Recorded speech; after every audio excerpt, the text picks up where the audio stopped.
Stories concerning wildlife is concerning a rhino. A rhino? Right? Yeah, okay. rhino. I used to live in Kenya when I was about 5 or 6 years old. Okay.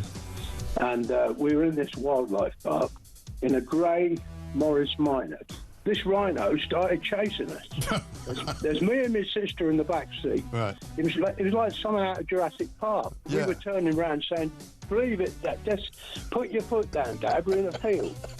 Put your foot down." This rhino was chasing us. One from Mark here in Derby. Went on holiday for our first romantic holiday to Tunisia years ago. Decided to take my girl into a petting zoo. I got a bag of food to feed the animals. A giant goat then went for me, putting its front legs over my shoulders and proceeding to headbutt me over a fence into one of the pens, covering me in the food and making my nose bleed. I got out of the pen, then the goat and all his mates attacked me again, sending me running and screaming like a girl out of the zoo, with my girlfriend rolling with laughter on the floor. A tarantula climbed up the bottom of the bed on the sheet. Yeah. And it walked all the way up. It's eyeball to eyeball. Wow. And I thought to myself, what am I going to do when it climbs over my face? But then a miracle happened. It raised its 2 front legs and waved them around. And then it turned around and walked down the side of the sheet. Boris Johnson been attacked by an ostrich. The former PM was enjoying a safari trip with his family when the bird leaned into his car and went oi oi and pecked his hand. In footage shared online, he quickly jerked from the ostrich.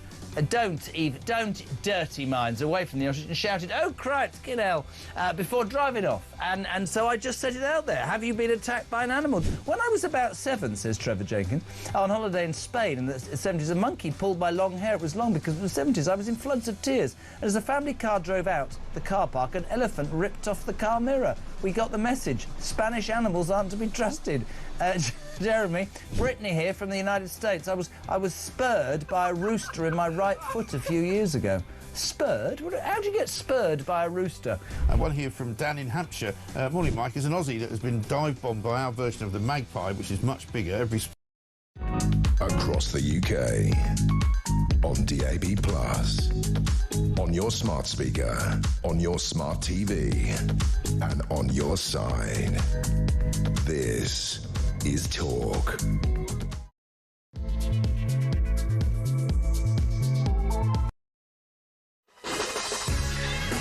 Good morning and welcome to Morning Glory. It's coming up to 3 minutes past 6. And ladies and gentlemen, have we got a show for you? This, of course, is Morning Glory. It's the home of common sense. It's the one place where you get the truth, the whole truth, and nothing but the truth. Peter Blexley joins me this morning. Peter, very good morning to you. We've got loads of stories to talk about in the papers. We've got lots of Keir Starmer scenarios, shall we say. He was up yesterday talking to us all about how we must be prepared for war.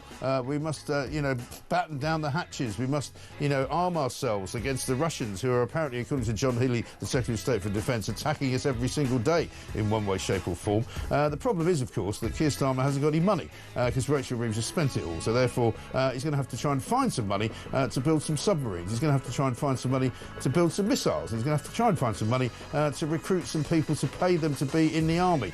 He's also got this mad idea that we could have the Home Guard looking after us. We could have 18-year-olds going out and signing up to do sort of, national service of some kind or another. It's all a bit of a mystery as to how he thinks this is going to put the willies up Vladimir Putin, who apparently is in the middle of trying to get Ukraine to surrender to him, even though they've just blown up most of his aircraft. So, it's a dangerous old world out there. We will try and navigate it all for you throughout the course of the next 4 hours. We'll try and bring you up to date with everything that's happened. The front page of the Times says tax rises loom to put Britain on war footing.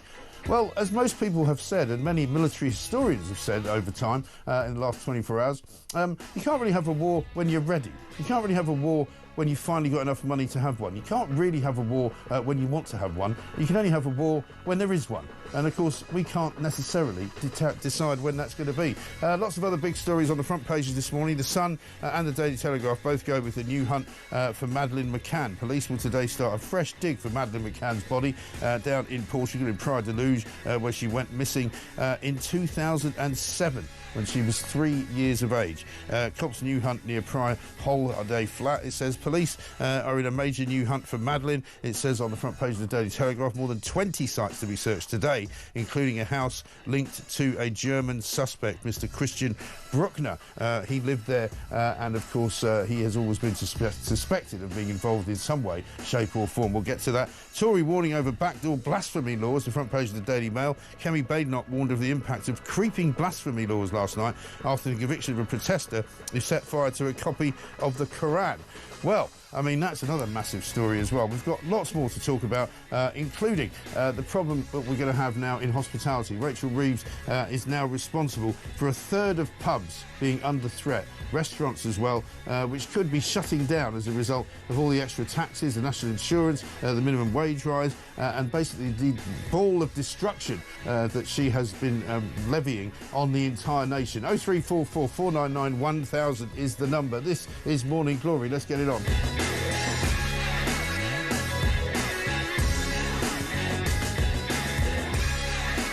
Welcome back to Morning Glory. It's coming up to 6 minutes past 6. Peter Blexley's here. Very good morning to you, sir. Good morning. The sun is up. The sky is blue. Pretty much. It's going to be the last day before the rains come, apparently. And, of course, when the rains do come, we won't know what to do about that because the water will be too much for us to handle. That is irrelevant. Lock and load. I'm on a war footing. Well, I'm glad you are. Said so. Well, I'm glad you are, because nobody else seems to be, including the government and including the armed forces. Apparently, we don't have enough armed forces. We don't have enough jets. We don't have enough helicopters. We don't have enough ships. We don't have enough submarines. I mean, we don't have any money. Apart from that, I mean, we're probably a really, really good fighting force, right? Yeah. Well, I'm already geared up for my role. Yeah. In the Home Guard. Okay. About 100 yards from my front door. Yeah. There's an electricity substation. That's good. Right? Yeah. So you've got to protect national infrastructure. Got to do that. So I reckon a day on the range, just to check that my trigger finger is as smooth. And to check your eyesight and everything. All that kind of stuff. Yeah. So, and then give me a uniform. Yeah. Day's training. Then me and my mates will take it in turns. Yeah. Two of us, of course, at a time. Of course. On guard. We will protect the electricity substation. Well done. And I was thinking I could speak to the local old bill as well. Yeah. Because there's loads of cars getting it round our way. Okay. So if they gave us suitable powers, we could run a few like road checks. Yeah. Well, roadblocks at night. Why not? I mean, in the middle of the night. This will be a great boon to busybodies, won't it? Where they could just put a uniform on and come up to you in the street and go, "What are you doing here? Would you mind going home? It's past the curfew now, 10 p.m. You know, go back to your house and go back to your wife." Yeah, but you see, 100 yards from my front door, so I can take a flask of coffee and a chair, right, and I can sit there. And I used to really enjoy working nights, you know, back in the day. And you can nip back to the loo, I guess in your own house, so it's not a problem. You know, because a man of my age, you know what I mean? Don't need to worry about that. Yeah, and there I am, doing my bit. So do you think that this will help us to fight the threats? In the Times today, they say China is described as a sophisticated and persistent challenge. Have they been spotted anywhere around Bexley Way? Let me tell you, when Vlad knows that I'm on the case, protecting national infrastructure, he will think again. Right. Yeah. Well, apparently, don't worry, because the Ukraine conflict has temporarily degraded Russian conventional land forces. So they're not as strong as they used to be. I mean, here's what I think, OK? I think this is yet another excuse for Keir Starmer to put taxes up. Nothing more. It's got nothing to do with the defence of the realm. It's got nothing to do with the coalition of the willing or us fighting as part of NATO against the forces of evil. It's got everything to do with them all sitting there in Downing Street going, how the hell are we going to pay for everything? I know. Let's say we're going to go on a war footing and raise a load more tax. To pay for people to come here on dinghies. Yes. How about that? We're strong at home, apparently, secure at home. We can't actually stop people who haven't got guns coming into the country by the thousands. Yeah, I'm still waiting for the numbers, actually, from Sunday, because we know that nearly 1,200 came on Saturday. Haven't seen a number yet for Sunday. 0 Sunday. Because it was windy. Because it was windy. Because the wind blew, you see. Yeah. But that flotilla of 19 boats that came on Saturday, nearly 1,200 of them. Yeah. I mean, it's staggering. It is staggering, isn't it? I mean, and how can both the French and our nation be so ineffective to not be able to prevent 19 boats? Imagine if it was 19 boats full of Russian troops. Right. Then what would have happened? Right. Would we have done something? Or would we have just let them wash up at Dover? Up on the thing. Take your pick, have a hotel, the problem take is, what bit of the UK you want. The Home Secretary, Yvette Cooper, who's been pretty quiet since Saturday, hasn't said an awful lot, has popped up and said basically it's all to do with the weather. Yeah. You know, and as you say, when it's windy, they don't come in quite so many numbers. But she's like, we can't really stop them when the weather's nice. Yeah. Well, why can't they? Correct. I had an idea yesterday. You know, up in Pinewood, where they make Harry Potter, they'll have machines up there, right, that create rain and wind and snow. Yeah. You get some of those, right? You move them into the channel, right? Yeah. When these boats come, do you remember what was that movie with what's his face in it? I don't know. I'll come back. Was it a war movie? No, it wasn't a war movie. The one where the guy's in a TV show. You know. Oh, the Truman Show. The Truman Show. Yeah. Jim Carrey. Great movie. And he gets in the boat and he goes out to try and escape, but he doesn't realise he's going to hit a wall. But also there's like this rain machine, and they just drop rain on him. Can we do that and sort of push them back that way? You know, get one of these big portable Pinewood type arrangements. You know, like something that would be invented by a mad scientist. There must be something we can do. Yeah. But I'll tell you who else is really, really deathly quiet. Oh, yeah. It's all those lunatic left MPs. Oh, yeah. The real nutcase branch of the Labour Party. Oh, yeah. Yeah? You know, imagine what they must be thinking now about Starmer saying putting us on a war footing. Yes. And all that kind of stuff. Yeah. They must be doing their crunch. Because they hate the idea of going to war, don't they? Oh, it's a complete anathema to them. Yeah. Well, shall we have a look at what he said yesterday? This is him, and of course he had to go, and he always stands in front of people who look completely disinterested. Yeah. He goes to find as many people as possible who can look as glum as possible and sort of completely unfazed by what he's saying. Here's what he's talking about: war readiness. And today, following through on this review, I want to set out 3 fundamental changes that we're going to deliver. First, we are moving to warfighting readiness as the central purpose of our armed forces. When we are being directly threatened by states with advanced military forces, the most effective way to deter them is to be ready. And frankly, to show them that we're ready. Right then. Well, it's a bit like Agincourt, isn't it? To be ready. It's very similar to Henry V's speech. Best way to deter them is to be ready. To be ready. Tonight, I will be on duty at that electricity substation, even if I've only got a broom handle. Yeah. Well, I mean, it was good enough for Ursula von der Leyen when she was the Defence Secretary of Germany. They didn't have any guns either, because they don't allow them to have guns after what happened last time. But, you know, here's the thing. He's completely and utterly without any sort of sense, isn't he? I mean, he stands there in front of a load of people who've got literally, you know, nothing going on, no reaction whatsoever. And he's standing there talking. He could be talking about anything. He could be talking about Crystal Palace not getting into Europe. He could be talking about, you know, unveiling the new, you know, pride flag. He could be talking about, but he happens to be talking about war readiness. Yeah. I mean, he looks about as frightening as a packet of salt. I feel so sorry for those people who are lined up behind him. Yeah, I look mean, at the faces of those people. Those youngsters. They're going, crikey, who is this bloke? Haven't we got any work we could be getting on with? Yeah. I'm sure they'd rather be grafting. I know. Than standing there as backdrop props for him. And just to prove that he doesn't know what he's talking about, here he is answering the question of whether or not they're going to ever reach 3% of GDP, which is the big question. On the question of 2.5%, when we won the general election in 2024 last year, we said we'd do 2.5% within this Parliament. As the circumstances dictated, we then brought that forward to 2027. So you can see the way I work, which is being clarity about what we want to achieve, putting in the date when we know exactly how we can achieve it. The same with the 3%. That is what we want to achieve because of the different world that we live in, but I'm not going to put arbitrary dates on that percentage. We will do that as we did with 2.5 in a worked-through way to deliver the capability that we need under this review. Sorry, I don't know what he was talking about there.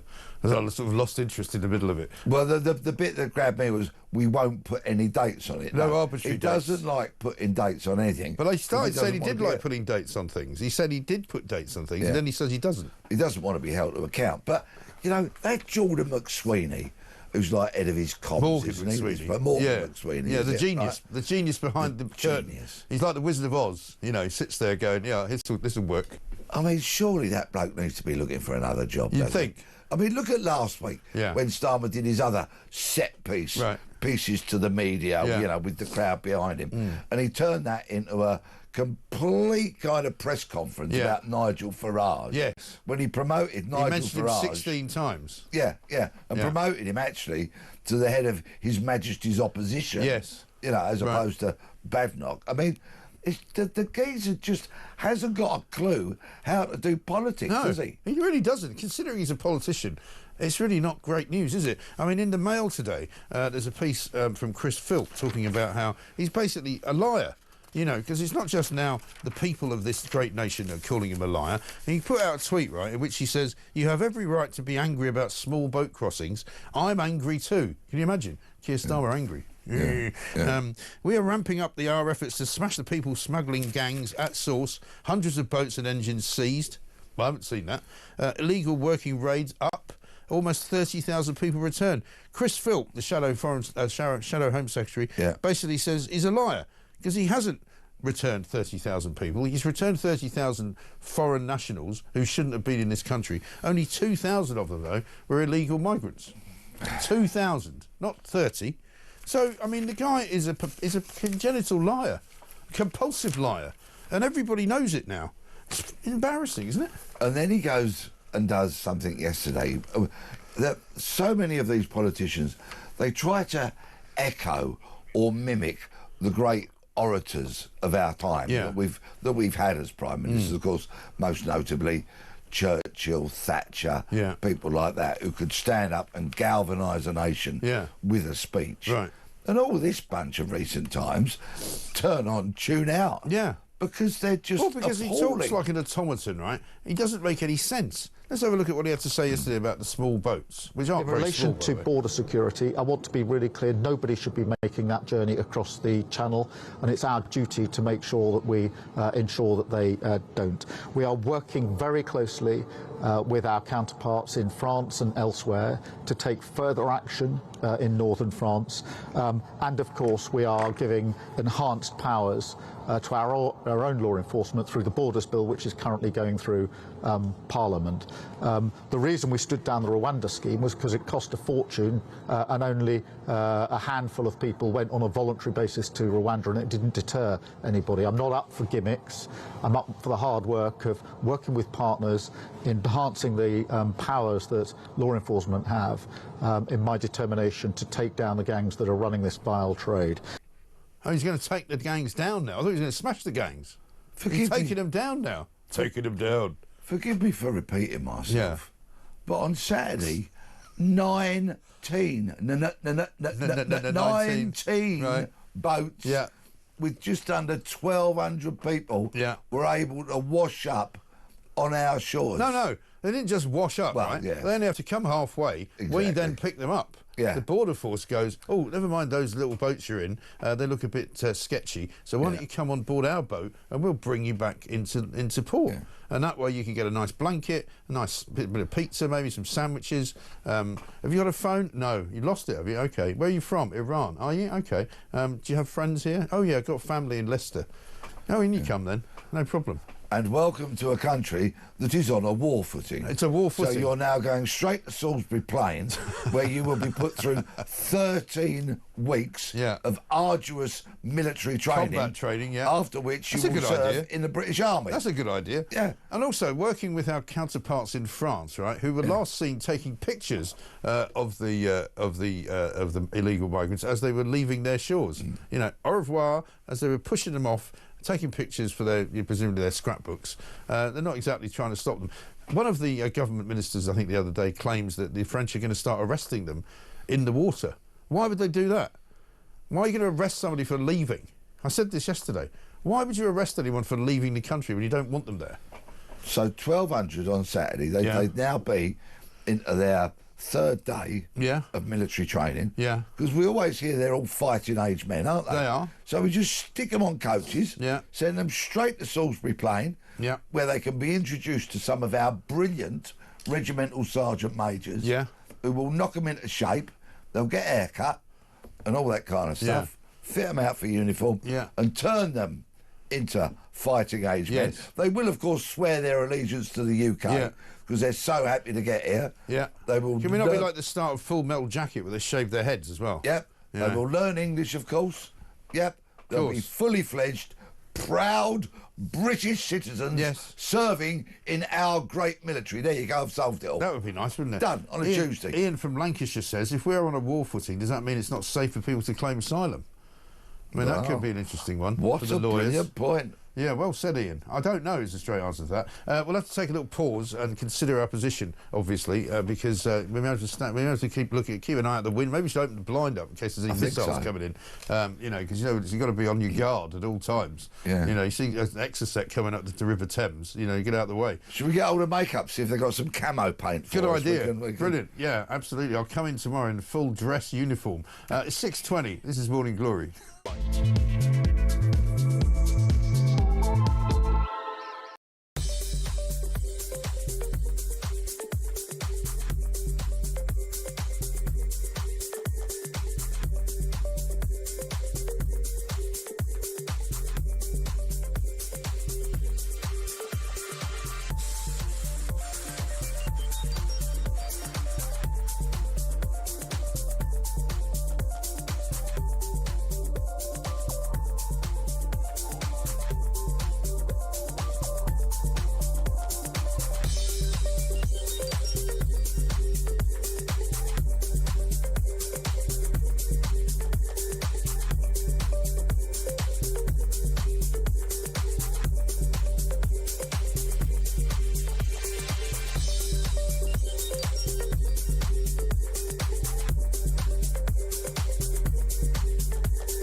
Let's give those brave men and women who are in our jails the tools they need to do their job and feel safe. Let's give them baton rounds, tasers, high-neck stab-proof vests, which, I mean, it's amazing they don't have those already. And in our maximum security jails where they deal with these extreme high-risk people like Axel Rudakabana or Hashim Mabedi, let's ensure that there is a secure armoury where specialist officers can go and get access to lethal weapons. So if these situations, God forbid, arise, they can regain control of the prison quickly. Across the UK, on DAB+, on your smart speaker, on your smart TV, and on your side. This is Talk. Welcome back to Morning Glory, 6:23. I'm Mike Graham. Peter Blexley's here. We're keeping an eye out on the skyline, just in case there's any incoming that we need to know about, obviously, because we're on a war footing now, so everything's changed. You know, what you used to do, don't do the same thing you always do, because that's the kind of thing they pick you up on. You know, if they go, oh, yeah, Blexley always walks down the road at this time of the morning, you know, he always takes a car out. You've got to change all that. You've got to do something different. Let's get a voice note from Matt. Mike in Hove here. Can you ask Peter what would happen if the roles were reversed and there were thousands and thousands of migrants desperately trying to leave Dover? Would the Kent police be running across the beaches, piercing the sides of the dinghies? No, they wouldn't. They'd let them go. The French don't want them there. They just stand and watch and wave them away. They're never going to do anything. Stop giving them money. They don't want them there. They're waving them off to Dover. And mugging's it. We're paying for the hotels. Madness. It does make you wonder, doesn't it? Who on earth is in charge of all this stuff? I mean, I was talking to somebody yesterday about this. Everybody knows what's going on, right? Everybody knows there's a scam, right? So these people arrive, they know that they're not going to leave, they know exactly how to claim asylum because they've been told how to do it, they pretend that they've got relatives living here so they can go and live with them, and then that's fine, and then they can apply for asylum, and even if they fail, they know they can still continue to live here. And everybody seems to know exactly what's going on, apart from the government and the Home Office. How do they not know? But imagine the logistics behind mobilising 19 boats like they did on Saturday. Yeah. You know, this is a substantial operation. Of course it is. That's being running out there. And it must be happening right under the noses. Yeah. Aside from the photograph that we've seen of French officials on the beach, there must be so many other members of the French kind of establishment bodies like police, law enforcement, all of that, being completely aware of what is going on. Yeah. Because it is an exiting army leaving their shores of 1,200 people every single week on 19 boats. Right. It's ludicrous I know. to think that they're not across there. I know. It is incredible. In The Sun today, you've got a great headline, "Do blame it on the sunshine. Ministers chart to tie dinghy crossings to the weather." Basically, they say that, as the Home Secretary has said before, we have to get to a position where the level of crossings is not reliant on the weather. Well, how are they going to do that then? Exactly. You know, that means breaking the hold that these criminal gangs have established over this trade and breaking the link between crossings and the weather. How can you break the link between crossings and the weather without stopping the actual crossings? Do me a favour, this has been going on for years. Yeah. Years. It's not a recent phenomenon. Why can they... Oh, the incompetence It's of incredible, these people. isn't it? Successive governments. Yeah. The absolute incompetence of them. And the French are laughing at us, right? I mean, Nigel Farage has been saying this for a while. Benefits for illegal migrants were slammed again yesterday after a leading French MP said Britain was like El Dorado for Channel crossers. Yeah. Right? I mean, boats continue to arrive over the weekend. The mega rate of dinghies up more than a third on last year.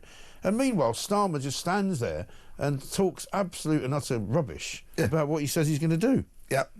I mean, name me a country where you can rock up on a dinghy with no documents, no cash, no means of supporting yourself, and you will be fully fed, watered, clothed, housed and looked after. Yeah. Name me another country for the rest of on time. this planet where you can do that. There isn't one. And while there used to be an awful lot of people flooding over the border between Mexico and the United States of America, Trump has stopped all that. Yep. How has he stopped it? Because he started sending them back. Yeah. And as soon as you start giving them a bit of, resistance, they stop coming. In their droves, he sent them back. It's thousands not of rocket science, is it?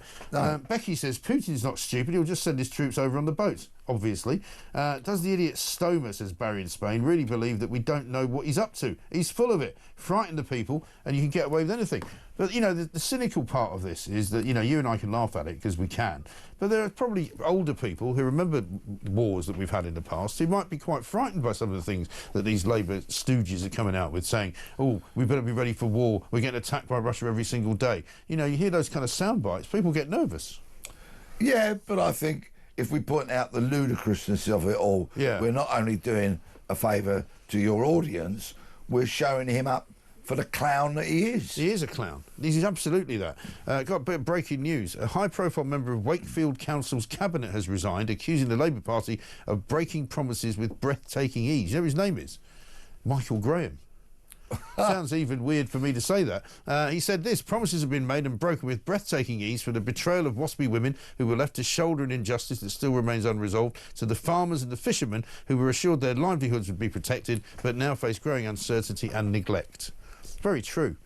I mean, this Labour government has been about as bad a government as I can remember in my lifetime. So quickly. And we've still got another month before they've been in a year. Yeah.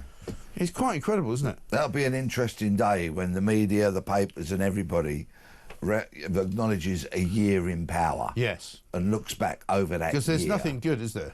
There is literally nothing good that you can remember over the course of the last year that has worked. We got another story this morning from Rachel Reeves talking about the state of the hospitality business, and we're going to be talking to Sacha Lord up in Manchester in a little while about that later on. Basically, you've got a third of pubs and restaurants are facing, closure because of the cost of running the business, right? This is according to Guido, a piece that got put out yesterday. The British Institute of Innkeeping and Hospitality has put out an 11% increase on the last quarter, thanks to the implementation of Reeves's awful April tax hikes, means that a third of businesses are now operating at a loss and are on the brink of failure. Because 6 in 10 pubs, restaurants and hotels have already slashed jobs, nearly 2/3 have cut staff hours, over half have scrapped investment plans, and a staggering 76% have put prices up just to keep the lights on. Well done, Rachel. I mean, let's give her a round of applause. What a great job you're doing as Chancellor of the Exchequer, ruining business, completely and utterly slashing and burning a great hospitality sector, which is one of the biggest and best of what Britain does. You and I are no strangers to a pub or Indeed. a restaurant. The hospitality industry, for me, is one of life's great joys. Yeah. Going to the pub It and having a employs a pint. lot of people as well. Oh, fantastic. Yeah. And creates so many opportunities for people to have their first taste of work. Yeah. Young people Exactly to go into a bar job or a Yeah. waitressing job Yeah. or something like that.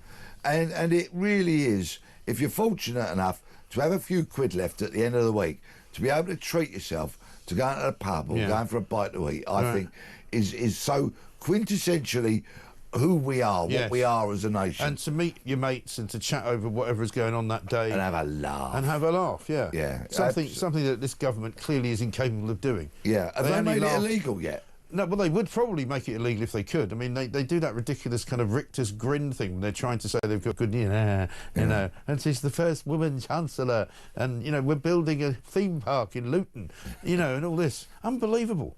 Yeah. They're killing the businesses of this country. They're literally killing them.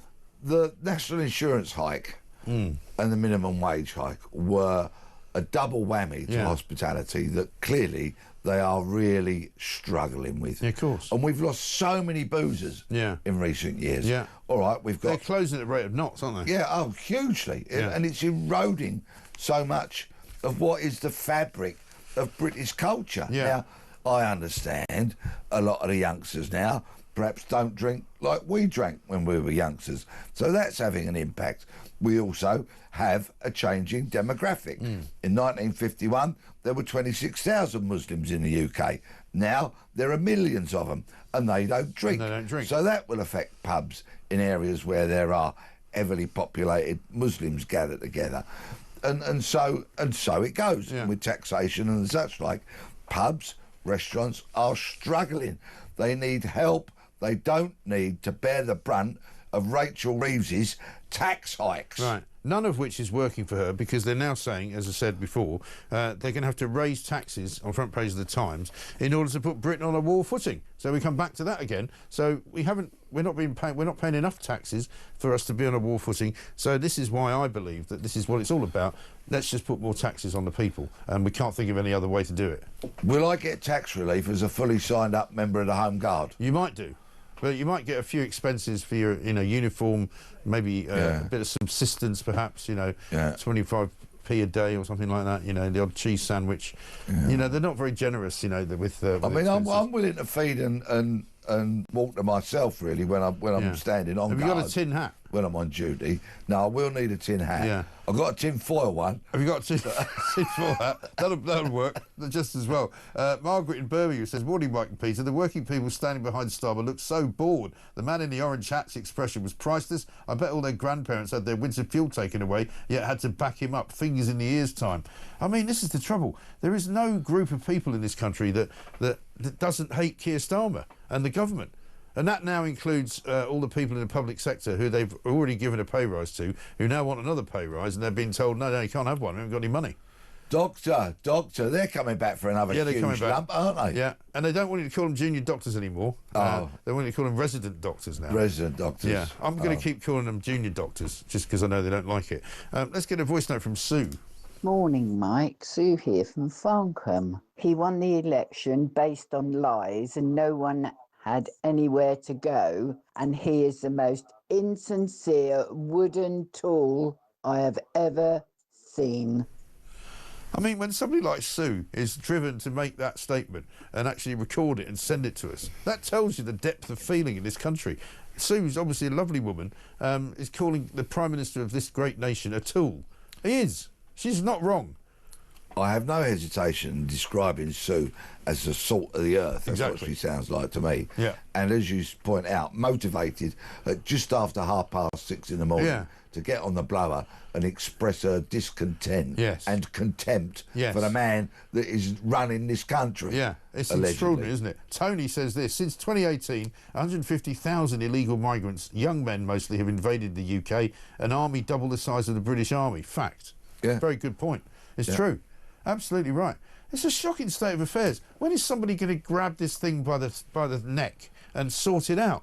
I mean, I hadn't thought about it before, but I've done it off the cuff. I seriously think send them straight off to Salisbury Plain into a huge, great army encampment. Right. Regimental sergeant majors and other officers knocking them all into shape. Right. Okay, you've come here, right? You want to come here? Yeah. You've got to do 7 years in the military. Yeah. For this country, Yeah. swear an oath of allegiance. Never mind the barracks. And you better mean it, or else you'll get rumbled. Yeah. And you'll get flown straight out of this country. Yeah. Yeah, earn your keep. And if you can't do that, we'll put you in a military prison. Yeah. How about that? There you go. You can build one of those on Salisbury Plain, all right? There's plenty of room there. I used to live right on the edge of it. I'm just keeping an eye out, by the way, while we're talking, in case there's anything flying through the air. I can see the Thames from my seat here. Oh, good. It's HMS Belfast firing itself up. I don't know why they're loading those guns. I don't know what that's all about. Anyway, listen, luckily we're on a war footing, so you don't have to worry. 6:35.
Across the UK, on DAB+, on your smart speaker, on your smart TV, and on your side. This is Talk.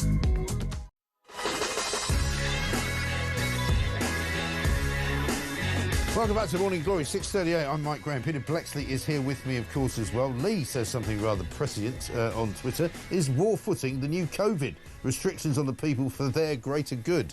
I mean, you can see how somebody could come to that conclusion. 6 p.m. tonight. Yeah, curfew. Statement from Downing Street. Yeah. He'll be there. 2 Union flags behind him, won't he? Yeah. Yeah, addressing the nation. Yeah.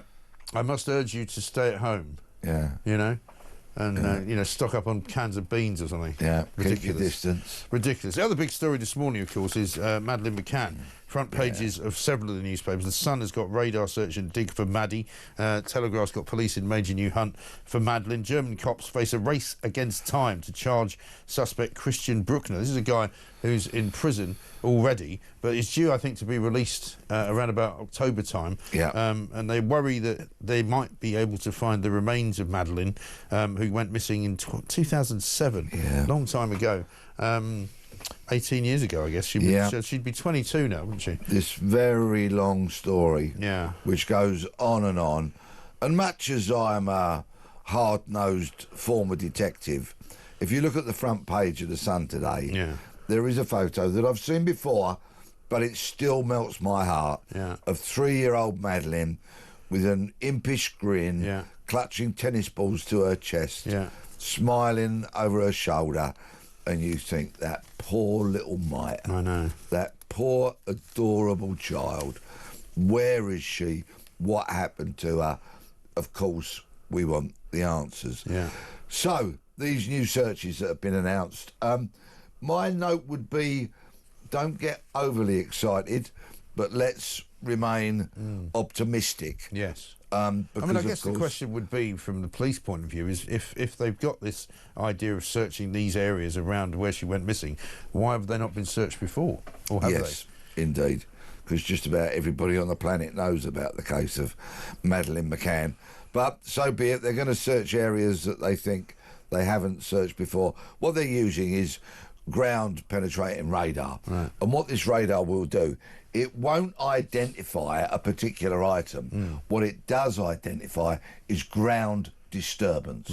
So it can tell if ground has been moved, in other words, dug up and replaced, because it will be inconsistent with the land that has laid... Even all these years later? Yeah. So the land that has laid undisturbed for 30, 40, 50, 100 years will look very much different on this radar to land that could have been dug up 18 years ago. And so when those areas are highlighted, if they're highlighted, then you might see excavation taking place, and that land being... I mean, it has to be said that much of this new search has been sort of encouraged after a Sun investigation together with Channel 4, which was done, just a few weeks ago, and we covered it at the time, which links this guy Bruckner to the Madeleine case in a way that he hasn't been linked before. Yeah, but of course, I've got huge concern. Ever since the German prosecutor, Mr. Hans Christian Wolters, went public a couple of years ago, he said words to the effect of, we know he did it, but we just can't prove it. Now, you would never have a prosecutor saying that in the UK, because, of course, to say things like that would be potentially hugely prejudicial to any trial that might take place. You can't go saying that in the UK. You just can't. You have to stick very closely to the rules of evidence and, of course, the rules of contempt that apply when people are charged, for example. So I had a huge question mark over Mr. Wolters at the time. They've kind of maintained that line, albeit they've not been so bullish with it in recent weeks and months. And what they realise is they are very much up against the ticking clock. They've already put Bruckner on trial for other matters, which he was acquitted of. Which he's always been acquitted for. Found not guilty of. So now the charge on which he is detained, they can only hold him till the end of his sentence, September, October, and then they will have to release him or charge him. Whether they've got enough circumstantial evidence to build a case, because sometimes you can build a case without direct evidence if the circumstantial evidence is so overwhelming, but I fear they probably haven't. Hence, this is almost, one might say, a last roll of the dice. Yes, one would say so, because they say in this piece in The Sun that Bruckner is still remaining as the only suspect, and he still maintains silence and has never spoken about this particular case, despite being asked about it. And that's all well and good, but knowing something and proving something are two very, very different things and require completely different levels of evidence and therefore proof. And they're, I think, falling short on the evidence front, unfortunately. I'm afraid so.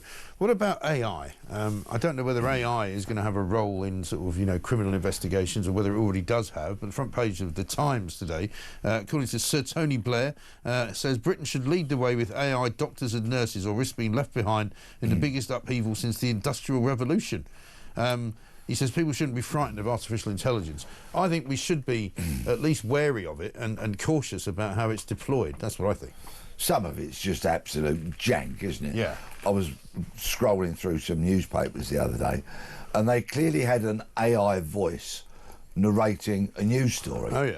And it was utterly abysmal. Because it doesn't have the tone, of the intonation, the emphasis that, say, a trained actor or a voiceover artist would have. Right. And so it was just bland. It turned me off the story straight away. Yeah. You could tell it was a robotic AI voice. Yeah. I'm not going to read that. I'll find the same story elsewhere. Yes. And of course it's going to have a role to play.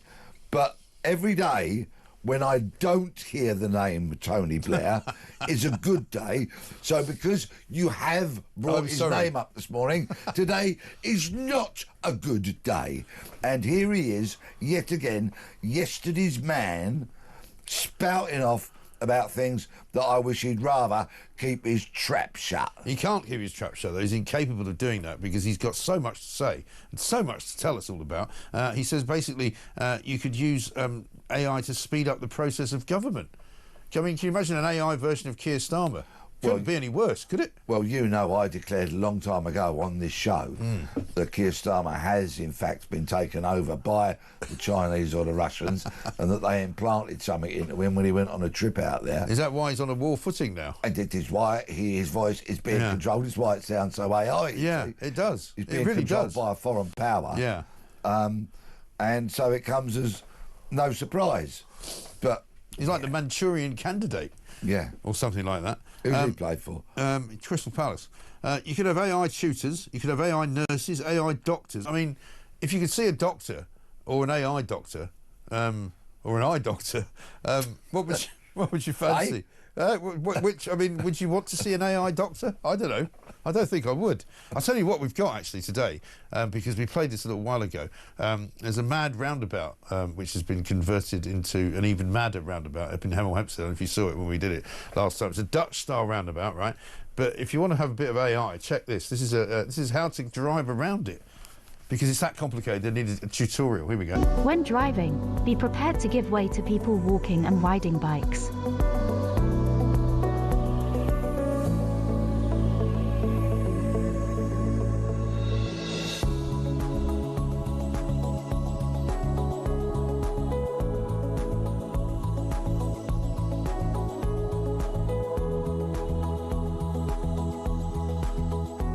Be attentive. And watch out for people walking and cycling as you exit. Yeah. So why do I need an AI video? Because apparently to teach me how to navigate around it's so complicated, right? It's got green lanes for cyclists. You have to stop for cyclists and pedestrians. You don't know whether it's a zebra crossing or a green stop. And green normally is for go. So obviously people are a bit confused. But it opens today, this roundabout. Can you imagine? Do you remember when they were going to simplify our high streets and our roads? Yeah. By taking away all the unnecessary street clutter. What, including the actual road? And all that kind of stuff. Yeah, they simplified it by making it pedestrianised. That's what they did. Yeah, very true.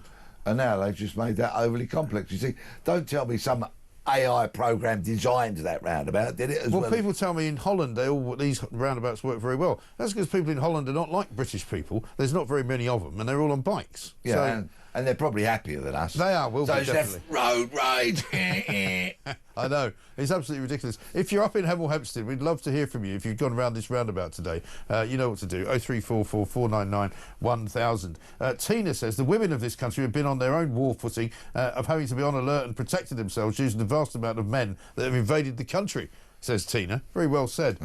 Great show, says Gaynor in Nottinghamshire. I think the UK is now in a position to be claiming foreign aid ourselves with what this useless, incompetent Labour government is doing to this country. You see, it just goes on and on. All day I see this, right? Yeah. There is nothing good to say about this government. Nobody's got anything good to say about them. Every tweet that Starmer puts out is completely, overwhelmed by abuse from people who just think the guy is completely and utterly useless, because he is. And that would be borne out by everything he says and does. Yeah. I mean, I can't think of anything he's done that was any good. Can you? So should we run a sweepstake on when his own party are going to turn on him? Because they'll have to get rid of him at some point, won't they? His own party. Oh, they're going to have to. Absolutely right. But then, of course, the gloomy question is, who's next? Yeah. But even the likes of Angela Rayner, as long as it's not Rachel Reeves, who's like a female version of Starmer, at least somebody with a personality. I would rather that than this sort of complete automaton, cipher, bloke with absolutely no business actually running anything. Have a look at this. This is one of his tweets yesterday, I think.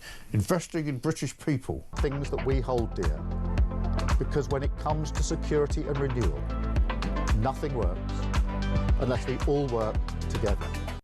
Can we just clip "nothing works"? Because I think that would be probably the highlight of that. I've also not a great idea to use Kraftwerk as the as a theme tune behind it. Also, what's he talking about the front lines for?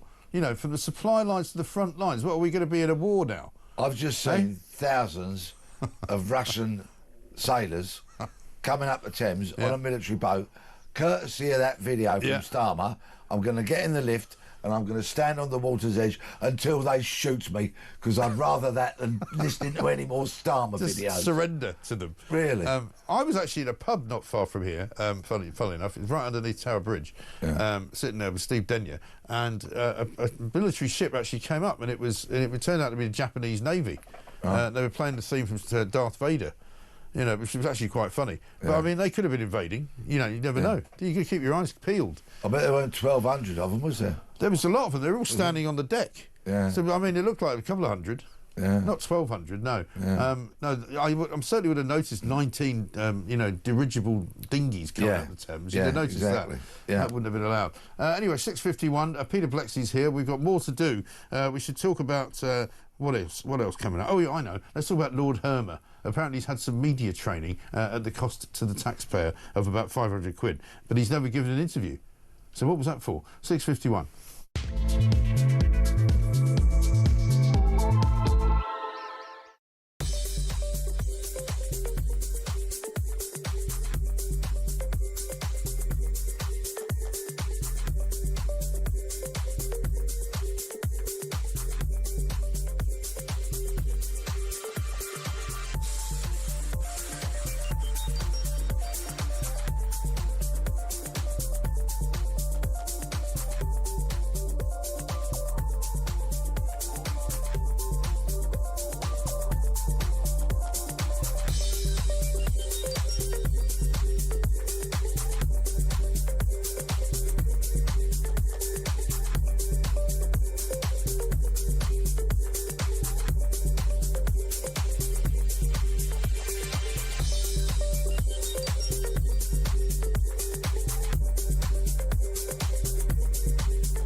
That's the key thing here, is that the French have been asked to disrupt these operations but not actually stop them.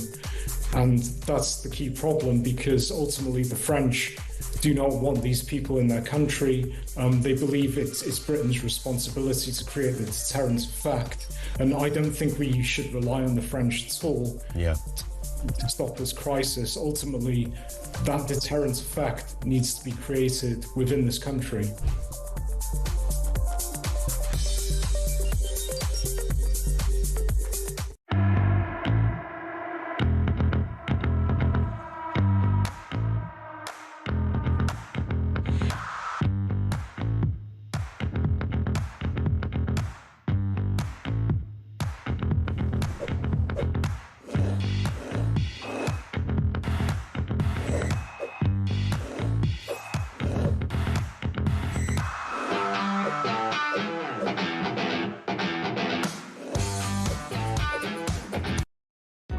Across the UK, on DAB+, on your smart speaker, on your smart TV, and on your side. This is talk. Welcome back to Morning Glory. It's 6:55, 5 minutes to 7. Peter Blexley's still here. We're here for another 5 minutes, and then I'm here for another 3 hours. Mike says, Howard, in Suffolk, Starmer has shown his intentions. Remember, boots on the ground and planes in the air. This evil man will take us to war to stay in power. If we are at war, we cannot change leader or have a general election. This is what he's planning for, just in case his party tries to force him out or he doesn't want to go in 2029. Like you, I'm usually correct, and my wife is always correct, and she was the one who first saw what he is planning as a contingency. I mean, I could see that, you know, I could see that, because he is obviously greedy and hungry for power, but now that he's got power, he doesn't want to let it go. It's a point of view that carries some merit. It does. And that is why sitting here for an hour on a Tuesday morning is such a great privilege to hear what it is that the audience have got to say. Yeah, totally. Because they've all got fantastic ideas. They know how to treat this country. They know how this country should be treated. And they also know what's wrong with it and what this government is doing wrong. But just before we do anything else, I think we've got a view of the river even as we speak, because I've told you we're going to keep an eye out, right? Yeah. So check this out. Have a look at what's going on. Here we go. They're all coming up the river. Yeah. That was the Japanese, was it? That's the Japanese, yeah. Who, of course, they're welcome. They're allies, aren't they? They are now. They are. It wasn't always that way. You know, sorry to say that, but in case you're getting alarmed, ladies and gentlemen, they're not invading the country right now. This is, in fact, a clip that I was describing from late last year, I think it was, when they came up the Thames, all standing there in their dress uniforms, looking very nice. Yeah. So that's what you need to look out for. So if you live anywhere near a river or any kind of waterway, if you see any boats with people in, you know, military uniforms, make sure you call somebody. Yeah. What if he's got border force written on the side, and he's got 1,200 brown-faced people on the boat? Well, in that case, that's fine. That's all right. That's not a problem. Yeah. In fact, just stick your hand in your pocket and pay for their hotel. Yeah. If you don't mind, just empty your pockets out. Yeah. And if you've got a car, just give them hand that over. Hand that over. Yeah. The keys, everything. Yeah. The keys to your house, actually. Just cut out the middleman. Yeah. Warwick from Devon says, "Morning, Mike and Peter. You two are the funniest on TV, dealing with some very serious topics. In respect of funny, as Stomer's antics, well, they are more comical than Fawlty Tales on a daily basis. Thank you for calling out the daily lunacy." Well, it is really, isn't it? Here's one from Mark. This is good. "Morning, Mike. I've been on a war footing for years while living in Croydon. Russia's got nothing on the hoodies postcode wars." I know what you mean. I've been to Croydon. Let me tell Dangerous you, place. back in the 80s, okay, well, a great mate that I worked with, he's no longer with us, sadly, anymore.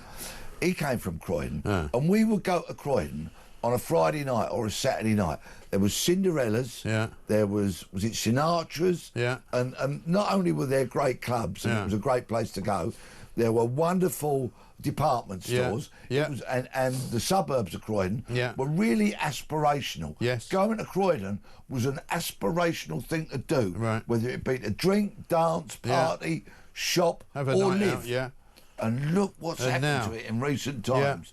Like a war zone, tragically. Young people losing their lives, knife crime running rampant. Yeah, right.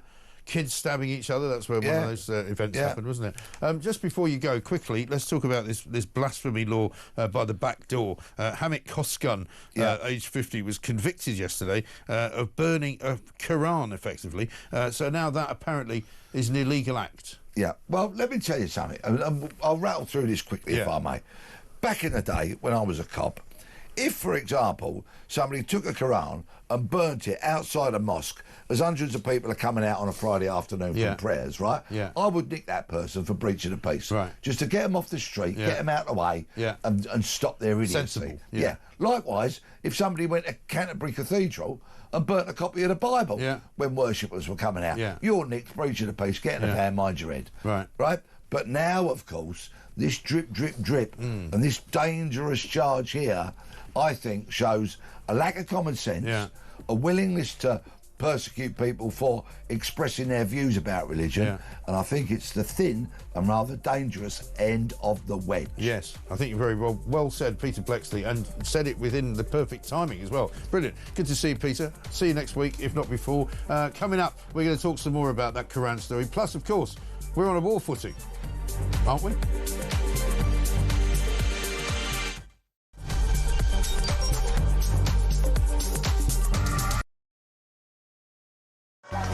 5, 4, 3, 2, 1. Yay! 8722, start your message with the word talk. Who would you send to space and why? The person I would love to send to space would be Mr. Keir Starmer. And then I would tell the Galactic Empire that he was part of the Rebel Alliance and let them blow him away with the Death Star. No Brits was involved, no fingers could be pointed. You carry on taking the medication, George. Yes, I'd send all the Labour government to space with a one-way ticket and throw in the SNP for being useless. They're all a bunch of... Oh, all right, fair enough. One person, quite frankly, I think needs to go to space in a one-way journey is Jeremy Kyle. He goes on about his age one more time, how he's 60 this year, he was 59 last year, repetitively over the course of the weeks and months. We have to hear him, I'm 60 this year, I'm 60 this year. Richard Tice, did you put that cheeky bugger up to that? I'm hoping he's going to send me the invoice because that was absolutely brilliant. Which MP would you send to space? Although I'll get in terrible trouble if I answer that. But it's fair to say there's quite a long list. The sad thing is about sending people into space on a one-way ticket is I don't think that we've built a spaceship big enough to take the lunatics off this planet. I mean, from the net zero loonies to the transgender loonies to the racists to the terrorists, there is just so many to the wokerati. We need some big spaceships. Big spaceships. Good evening. I never know how you're going to start this conversation, Jeremy. Katy Perry went to space today, OK? Who would you send... I'd love her to say what I wanted to, but I'd never disrespect her. Who would you send to space who could never come back? Well, I'd be happy to send Ed Miliband to space, I think. Oh, that is an outrageous question, so I'm not even going to answer that question. Sam Matterface, so you get the job, yeah? Go on. No, Sam Matterface, I tell you what... There's no. I think David Lammy would be the person I'd want to send up in space and never come back again. Yeah, the problem is how much would the bill be for him to munch through whatever food on the way there? Hey, it worked.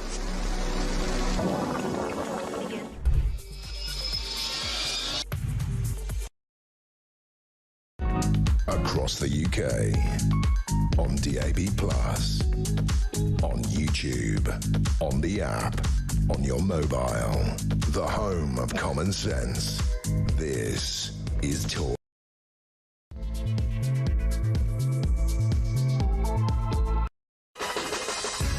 Welcome back to Morning Glory. I am, of course, Mike Graham, and this is the home of common sense. We are here all the way through until 10 o'clock. It's coming up to very nearly 3 minutes past 7. We're keeping our eyes out the window just in case anything happens. We are now apparently, according to Sir Keir Starmer, on a war footing, or at least he wants to be on a war footing if we're not on one yet. And of course, as you might expect, they're going to be raising taxes for that very privilege so that we can be on a war footing and pay more money into the bargain to the government.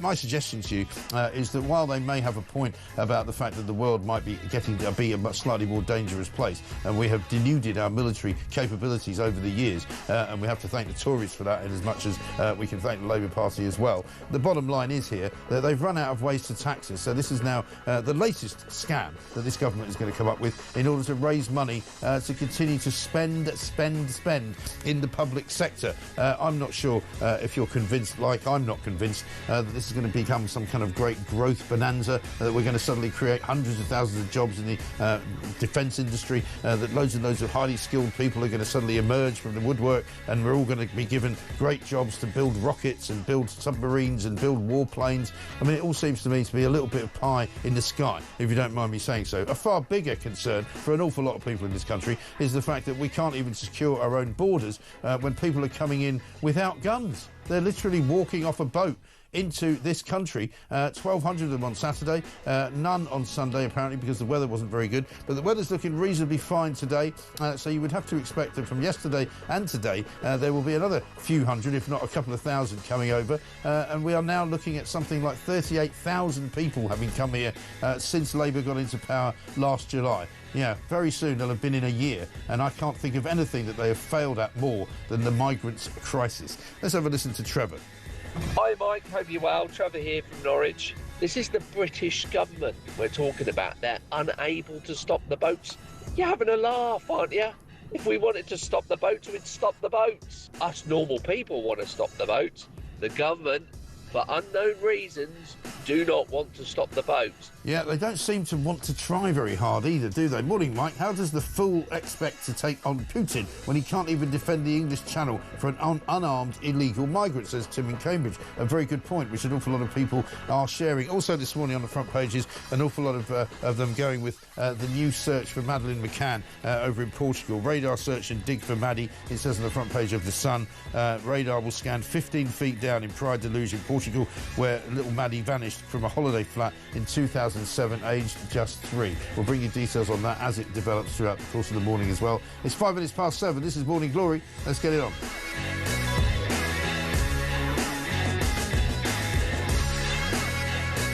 The other thing that's going on this morning is that up in Hemel Hempstead they've unveiled the new Dutch-style roundabout. And I've got this from Mark on Twitter. He says, I live in Kings Langley, near Hemel. It's a mess. Roads are closed for water leaks. Roads are closed for roadworks. We have one mad roundabout, the magic roundabout. And now we have two. Avoid. Fortunately, I travel to Watford for work, so I can avoid it. Yeah, so if any of you are up there in Hemel Hempstead trying to navigate this crazy, mad-looking roundabout, by all means do let us know, because that's going to be one of the highlights of the show this morning, I think. Have I missed something, says Tom in Merseyside? Hasn't Putin been stuck up to his waist in mud in Ukraine for the last 3 years? Why suddenly has Keith decided he's become a massive danger to our borders?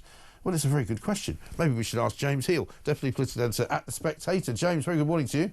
Morning, Mike. I'd have to say there's a fair amount of, shall we say, cynicism, if not scepticism, amongst my audience this morning about the fact that we are now heading to be on a war footing because Keir Starmer apparently wants to tax us some more. I mean, nobody seems to be particularly buying this latest thing that Starmer's selling. Why has he suddenly decided that we're now in the sort of the crosshairs of the Russians? Well, I think it's a reflection, really, of the world we're living in, which is one of increased threats, one where supply chains are coming much more under different types of threat. And I think it's one where, you know, it's going to be the different elements of the permanent state, you know, the MOD, etc., with lots of grim warnings. So he's responding to that, albeit a bit belatedly, and of course 11 months after coming into office. Well, yeah, I mean, because he didn't seem to think it was a problem in July when he came into office. He thought the first thing he should do when he came into office in July was to immediately say, we're not going to send anybody to Rwanda, and we're going to come up with a plan of our own, which has failed spectacularly. He's still fighting the migrant crisis without seemingly any kind of victory at all, or any kind of even sign of a victory. Yes, I mean, it was really striking, obviously, to, you know, hear what the French MPs were saying in Parliament earlier this week, where one MP stood up and called Britain El Dorado, very much the sort of promised land for illegal migrants. And I think ought to give pause to reflect in government, you know, what are the incentives for these people coming here, and why on earth are we not doing something to fix that? Because according to Yvette Cooper, we can't do anything to fix it, it's the weather. It's all down to the weather. I mean, I'm not sure Yvette Cooper ever imagined her career as a weather girl, but I mean, basically, you know, the government is reduced to this really impotent state where we have to just go on and talk about the weather, etc. But initially, of course, you remember, Mike, that there was talk about, oh yes, there was a fall in boats last year, and that wasn't to do with the weather. Well, it turns out it probably was due to the weather, and this is because actually, until you talk about systems around incentives and also removals as well, and also stopping the French, all these different things, until you get some action on that, you're not going to see any ways to stop the boats, as you say. And the numbers don't tell the lie, do they? The numbers are showing that actually, if anything, there's more people than ever coming because the incentives are still there, and it's not even the weather that's stopping them because they'll eventually get here. We know that many people who come have tried several times to get here, and sometimes been either turned back or sometimes been even managed to get here and get deported. They come back again. The system is one which works basically for them. Absolutely, yeah. And of course, we're now on the 3rd of June. We can expect to have 3 more months of this. This will be a steady stream. And the whole point was that you'd have, if you're in the government, the winter months, the autumn and the spring to sort of try and rapidly come up with a fix to this. I don't get that sense of purpose or resolve in terms of what they've done. And now they're going to have a whole summer of sort of Nigel Farage there standing on the white cliffs of Dover, pointing every day to this steady stream of boats coming across with an added increase for the taxpayer in terms of the many thousands you can expect to pay for housing them here in the UK. Absolutely right. Let's have a look at what Starmer said yesterday when he was actually asked about it. In relation to border security, I want to be really clear, nobody should be making that journey across the channel, and it's our duty to make sure that we ensure that they don't. We are working very closely with our counterparts in France and elsewhere to take further action in northern France. And of course, we are giving enhanced powers to our own law enforcement through the Borders Bill, which is currently going through Parliament. The reason we stood down the Rwanda scheme was because it cost a fortune and only a handful of people went on a voluntary basis to Rwanda, and it didn't deter anybody. I'm not up for gimmicks. I'm up for the hard work of working with partners, enhancing the powers that law enforcement have in my determination to take down the gangs that are running this vile trade. Well, he says that he didn't want to stick with Rwanda because it cost a fortune, it didn't work. Well, if his bar for not doing something is it costs a fortune, it doesn't work, then most government policy would be chucked out the window, wouldn't it? Very good. Yeah, he was also, I mean, there was anecdotal evidence that it was acting as a deterrent. And, of course, by dint of the scheme, you wouldn't know how many people were deterred from coming here because, of course, all we can do is measure the number of arrivals since we've scrapped the scheme. Right. And, of course, the number of arrivals is projected to go up. Right. Exactly right. And also, they hadn't really had an opportunity to send people there. I mean, yes, you can make fun of the fact that more foreign secretaries went there than actual migrants, but, you know, that was because it didn't actually properly get underway. But he's also been accused by Chris Philp today in the Daily Mail, and this happened yesterday in Parliament, I think, of actually lying about the numbers, because he put out a post yesterday, I'm not sure if we have it, but we might do, where he says, "You have every right to be angry about small crossings. I'm angry too. We are ramping up our efforts to smash the people smuggling gangs at source. Hundreds of boats and engines seized. Not sure about that. Illegal working rates up. Not sure about that. Almost 30,000 people returned. It turns out that of the illegal migrant contingent, only 2,240 people have actually been returned." And so Chris Philp basically said this is deeply dishonest. The number of removals of small boat arrivals has actually gone down under Labour. So, I mean, he's getting found out on all sorts of levels, isn't he? Yeah, absolutely. And look, government loves to lump all these statistics together. I mean, as you say, the key questions in all this are sort of what time frame, what's in this regard to, how many is that compared to people arriving here, all these different thorny questions. I think the key thing you have to know, Mike, is that overall numbers are going up. And with that comes the associated asylum costs, the hotel costs as well. And I think that Labour has done some good initial work on trying to boost what they're doing in terms of flights going back, but it's just unfortunately not going to be enough. And it's also let down, I think, by the government's refusal, for instance, to engage properly in things like ECHR reform, join the 8 different countries signing a letter calling for the European Court to be reformed. Why aren't we doing more of that kind of stuff as well? Well, I presume the reason we're not doing more of that kind of stuff is because Lord Hermer keeps putting his size 9s in the way and saying you can't do that, because if you want to do that, you must be some kind of Nazi. Right? I think very much so. I mean, yeah, that's a great point. I mean, look, I mean, this is a guy who clearly, had his speech authorised by Number 10, very much speaking to the sentiments of some people around Starmer and Starmer's own personal views. And clearly, I think this is not going to be a government that's serious about negotiating some of those international treaties for a very different time and a very different era to what we're experiencing now. Absolutely. And one of the other issues which costs an awful lot of money and doesn't work is, of course, the net zero sort of crusade. In the Sun today, Nigel Farage, speaking in Scotland, basically said net zero has made us a laughing stock. And in the same time, in the front page of the Telegraph, or the business page, I should say, you've got Willie Walsh, the Chief Executive of the International Air Transport Association, saying the soaring cost of sustainable aviation fuel, as well as poor demand, means passengers are facing ever higher ticket prices, and it could be that we're going to be paying something like £2.2 billion a year because of the EU and the UK's net zero targets for flying, which is outrageous.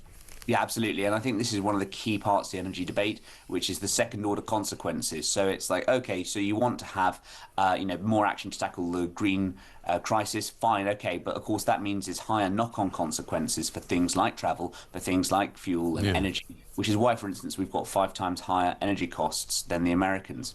Well, one of the things that's happening, and Nigel Farage was addressing this in Aberdeen when he was up there yesterday, because obviously it's the big oil capital of Britain, basically, is that, we're shutting down oil and gas exploration. We're shutting down oil and gas, resources that we have in order to buy oil and gas resources from Norway.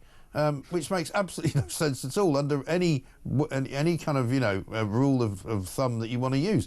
It seems incredible that we've got our own homegrown resources that we could be exploiting, but instead, because of net zero, we're shutting those down, and yet still plundering the earth, if you like, just paying another country to do it. Well, I think this is going to be a key part of the debate we hear in the next few years or so. I mean, talking to people in Reform, they think that the net zero argument is now sort of starting to cut through. They make the point about actually, in terms of cutting emissions, you're actually merely subcontracting out those emissions and exporting those emissions to other countries. And it all does come back to, have we got a proper energy structure? And, for yesterday, and this is what I find slightly jarring about this government sometimes, Mike, is that we talk about a defence strategy. Of course, defence strategy is important, but it's also part of an overall national resilience and reliance strategy. If the UK really is in a pre-war state right now, we have to really look at some of these existing commitments and whether actually our supply chains can afford them, and whether sort of crippling ourselves with different costs is really the best way to kind of fight Putin in the future. Well, exactly right. And if you want to be, on a war footing, surely the more self-sufficient you are, particularly in energy, as well as other things, is a very, very important part of that strategy, isn't it? Absolutely, and that is why I haven't gone through the full the strategic defence review yet, but I really want to make the point about energy, and I think that is a striking thing that the government for too long has overlooked in all of this. Yeah, absolutely. Just one final thing. Doge, Kent branch, opened up yesterday. Nigel Farage and Zia Youssef sent their troops in, if you like, to Kent County Council to try and see what sort of problems they might have, to see what kind of spending is going on. There's a lot of questions being asked about the legality of all of this stuff and what access they're going to get, and whether they even have the right to have that access. I mean, I'm personally in favour of the Doge idea if it all works, but what's your view of that? Well, look, they need to make sure that the UK law is very litigious in this respect, sort of the GDPR. The reform will need to make sure they are not breaching any of those rules. I think that, overall, the public obviously is very supportive of any crusade against waste. But I would caution and say that two things, one of which is that, obviously we already have audit and governance, finances and, functions of different committees, etc. And second of all, I think it is quite telling that Reform, for instance, didn't campaign on cutting council tax in the local elections, but merely cutting waste. So I think that they are prepared themselves, spending to go up over the next 4 or 5 years if needs be. So yes, of course, root out any waste, look at things like existing taxi contracts, by all means do all of that kind of stuff. But I definitely don't think you're going to be seeing, Kent County Council, for instance, funding the kind of projects that USAID and Elon Musk were exposing a few months ago. Well, let's hope not. But you never know, do you? Until you start opening up the books and peering into them and going, why have you spent all this money on, a trans identity workshop in Rwanda? And I bet you will find all sorts of things like that, even in Kent County Council. We look forward to talking about that. Transparency is the best sunlight disinfectant, all that, Absolutely right. Good to talk to you. James Hill, thank you very much indeed. Deputy Political Editor at The Spectator. Morning, Mike, says Gillian in Barnsley. Great show as always. I'm wondering how many vulnerable people will be very worried after Starmer's speech yesterday, thinking that war has actually been declared on the UK. We have enough enough to worry about with all these illegal immigrants invading our shores without him making matters worse. Well, I think there's a long element to that. We'll be talking about this throughout the course of the show. But here Keir Starmer is talking about a war footing, talking about supply lines and front lines as if there is already a war going on. And I take the point that, yes, perhaps the world is a slightly more dangerous place than it was 5 years ago, very possibly. But what on earth has suddenly made Keir Starmer decide that we need to be on a war footing in June of 2025, when he didn't think that needed to be the case in December of 2024? It seems to have all come along very suddenly. And it also would appear that along with the need to be on a war footing, they need to put taxes up, which is a bit of a coincidence, isn't it? I think if you were going to put taxes down and redirect some money from various public sector enterprises, that might be a bit more convincing. If you said, look, because we've got this problem on the horizon of a possible military action coming up, then what we need to do is to stop spending money on migrants. We need to stop spending money on welfare. We need to stop spending so much money and wasting it on DEI, diversity and equity and inclusion. Maybe we should stop spending money on foreign aid because we need it to make our own swords and brandish some weapons and make some bombs and make some planes and build some submarines. So maybe what we'll have to do is get a proper war effort going and direct all of our public money into doing that. But no, instead they're saying, because we need to be on a war footing, you're going to have to put more taxes into the exchequer. We're going to have to charge you yet more money, even more money, even though you haven't got any. And that, I think, is a problem, and that is going to be a credibility problem as well for Keir Starmer and this government. Judging by two-tier standards, says John from Wapping, if smashing the gangs has so far resulted in 1 arrest, do you think these 12 new submarines ordered to protect us from foreign enemies will be 2 men in a pedalo boat? It probably will be, yeah, parading around in the Serpentine in London. Now, one of the big stories on the front pages this morning as well, which we haven't mentioned, is the explosion going on, the eruption going on, I should say, over in Sicily. Mount Etna erupted, a huge volcanic blast in Italy, which has sent tourists fleeing. Have a look. There it is. I've actually been to Etna. And it's amazing, absolutely incredible. You get up there on a cable car and you walk around in this kind of, very moon-like sort of atmosphere where nothing's growing. It's just all completely black. It's just ash everywhere. And that is quite spectacular. Apparently nobody was hurt, but it's very, very lively, old Etna. So if you're heading that way, be a bit careful, I would say. It's 7:20.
Greta's journey as well, it's just so cliched, isn't it? I mean, she's gone from the annoying little truant to lecturing people at the UN about climate, and now she's a pro-Palestinian Gaza flag waver. And it just shows you just how vacuous all of that nonsense is.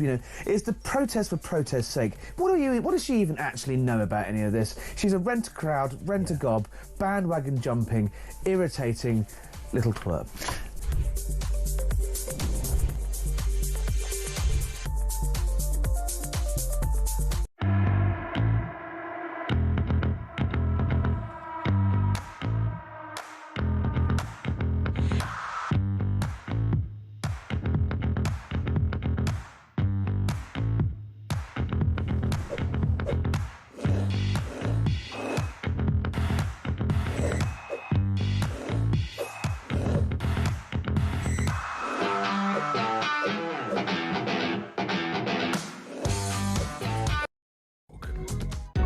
Across the UK, on DAB+, on your smart speaker, on your smart TV, and on your side.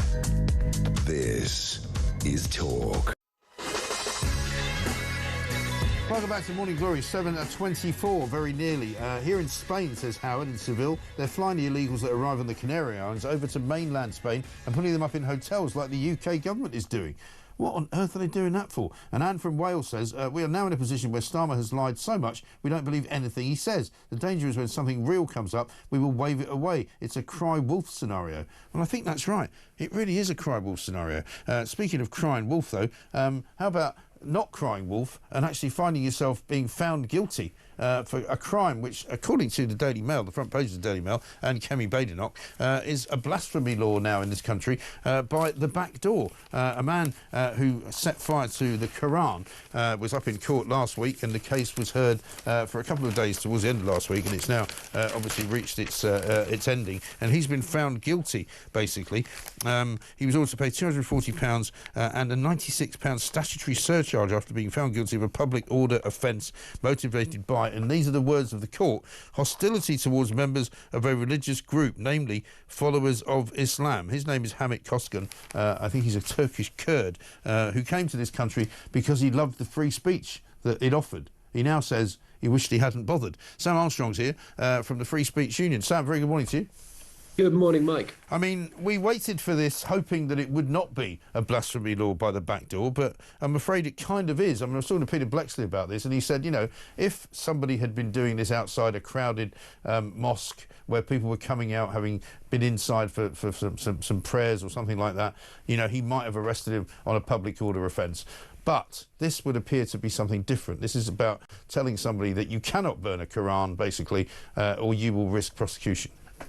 Yeah, that's right. And he was doing it outside the Turkish embassy because he was protesting against his home country, which he objected to the Islamicization of, and he had done for many, many years. Yeah. And in order to get it to make it a public order charge, they did something really, really sinister.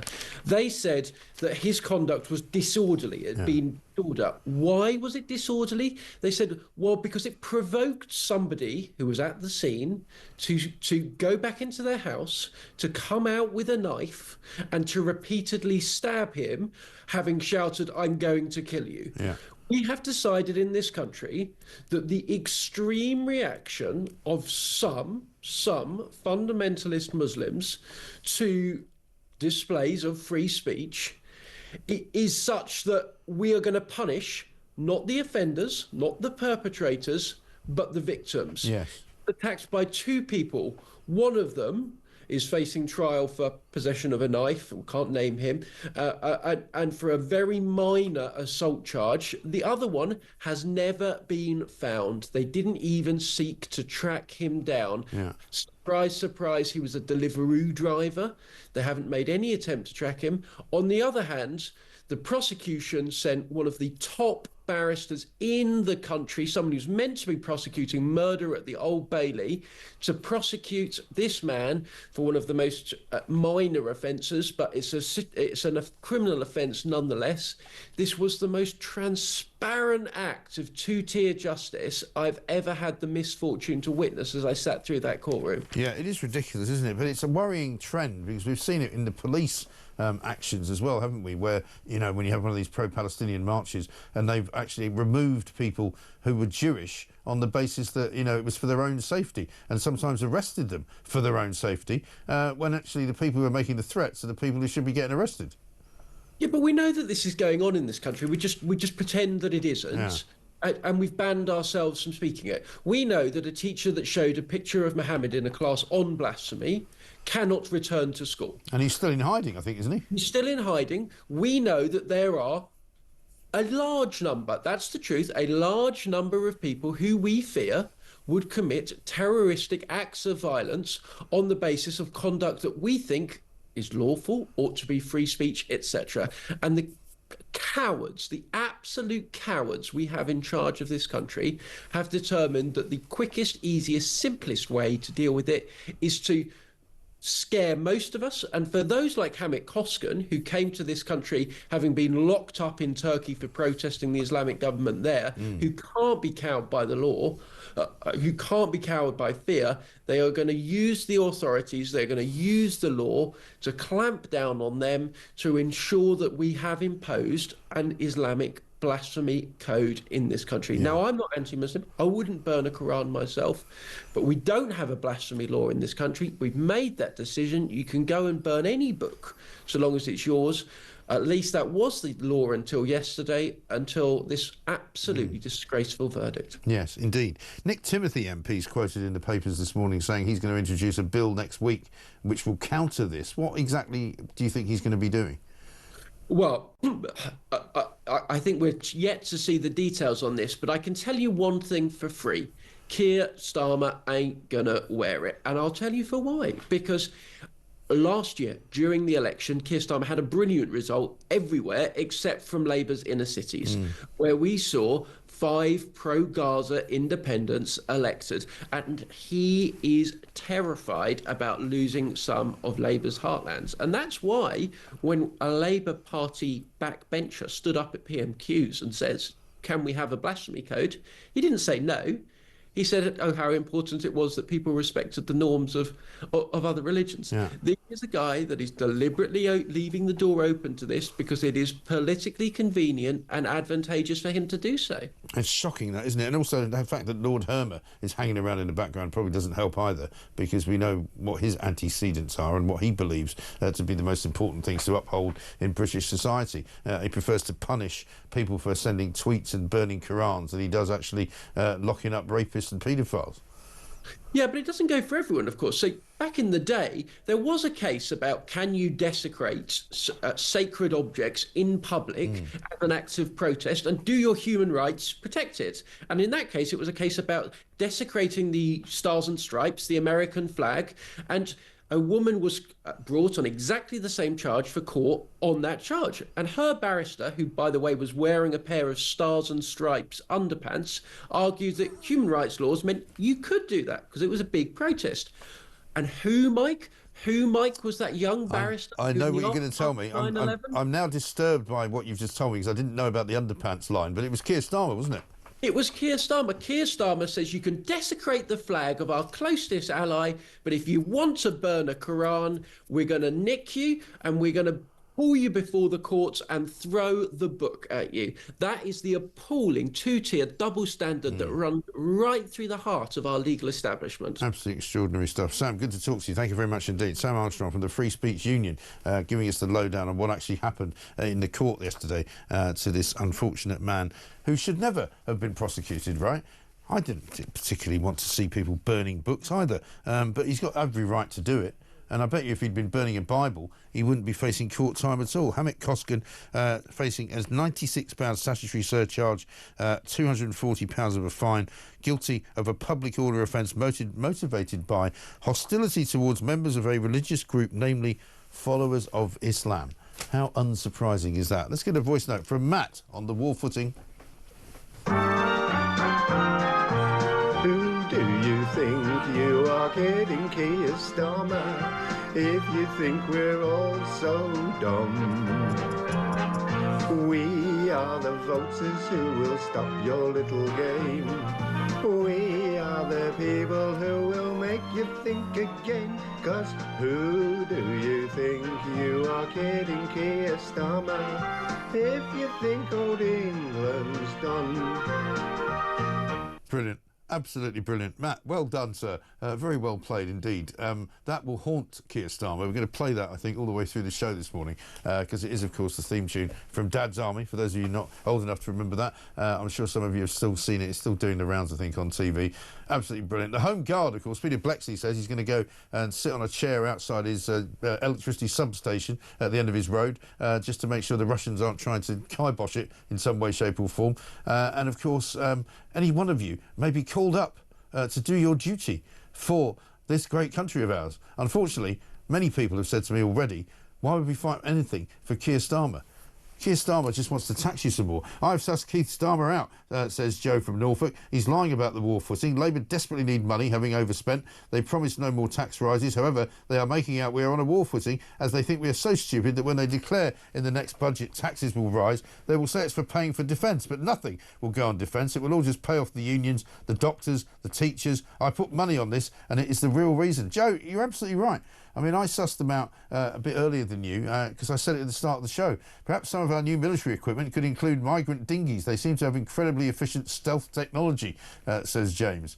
Well, you might think that, you know, part of our defence and part of our expenditure on defence would be to do with saving ourselves from the migrants who keep coming over in ever-increasing droves, hundreds of them at a time, thousands of them at a time. Why don't we build some kind of, you know, military resistance ability so that we can actually stop the boats? Wouldn't that make sense? 38,054 now is the official number of migrants that have come to this country since Keir Starmer got in last July. 38,000. But don't worry, they've made one arrest, as we explained yesterday. When they make a second one, we'll let you know. 7:34.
Across the UK, on DAB+, on your smart speaker, on your smart TV, and on your side. This is Talk. Welcome back to Morning Glory. I'm Mike Graham, 7:36. You know what to do. We are, of course, the home of common sense. Don in Chelmsford says this: I suspect that being on a war footing is not compatible with net zero. Imagine how vulnerable our wind turbines would be in any enemy action. Well, yeah, I wonder if we're going to be getting a sort of a green navy. Are the submarines going to be powered by nuclear power? Is there going to be any kind of, you know, expense spared when they put the electricity on in the factories where they're building the submarines?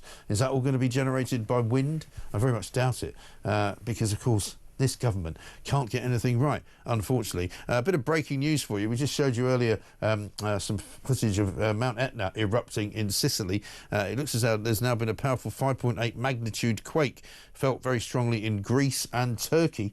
One person has died, dozens injured, panicked locals jumping off of buildings. We'll bring you exactly where that is. It's just off the south coast, just off the coast, by the way, of southwest Turkey. About 42 miles deep. This morning it happened at around 2 a.m. local time.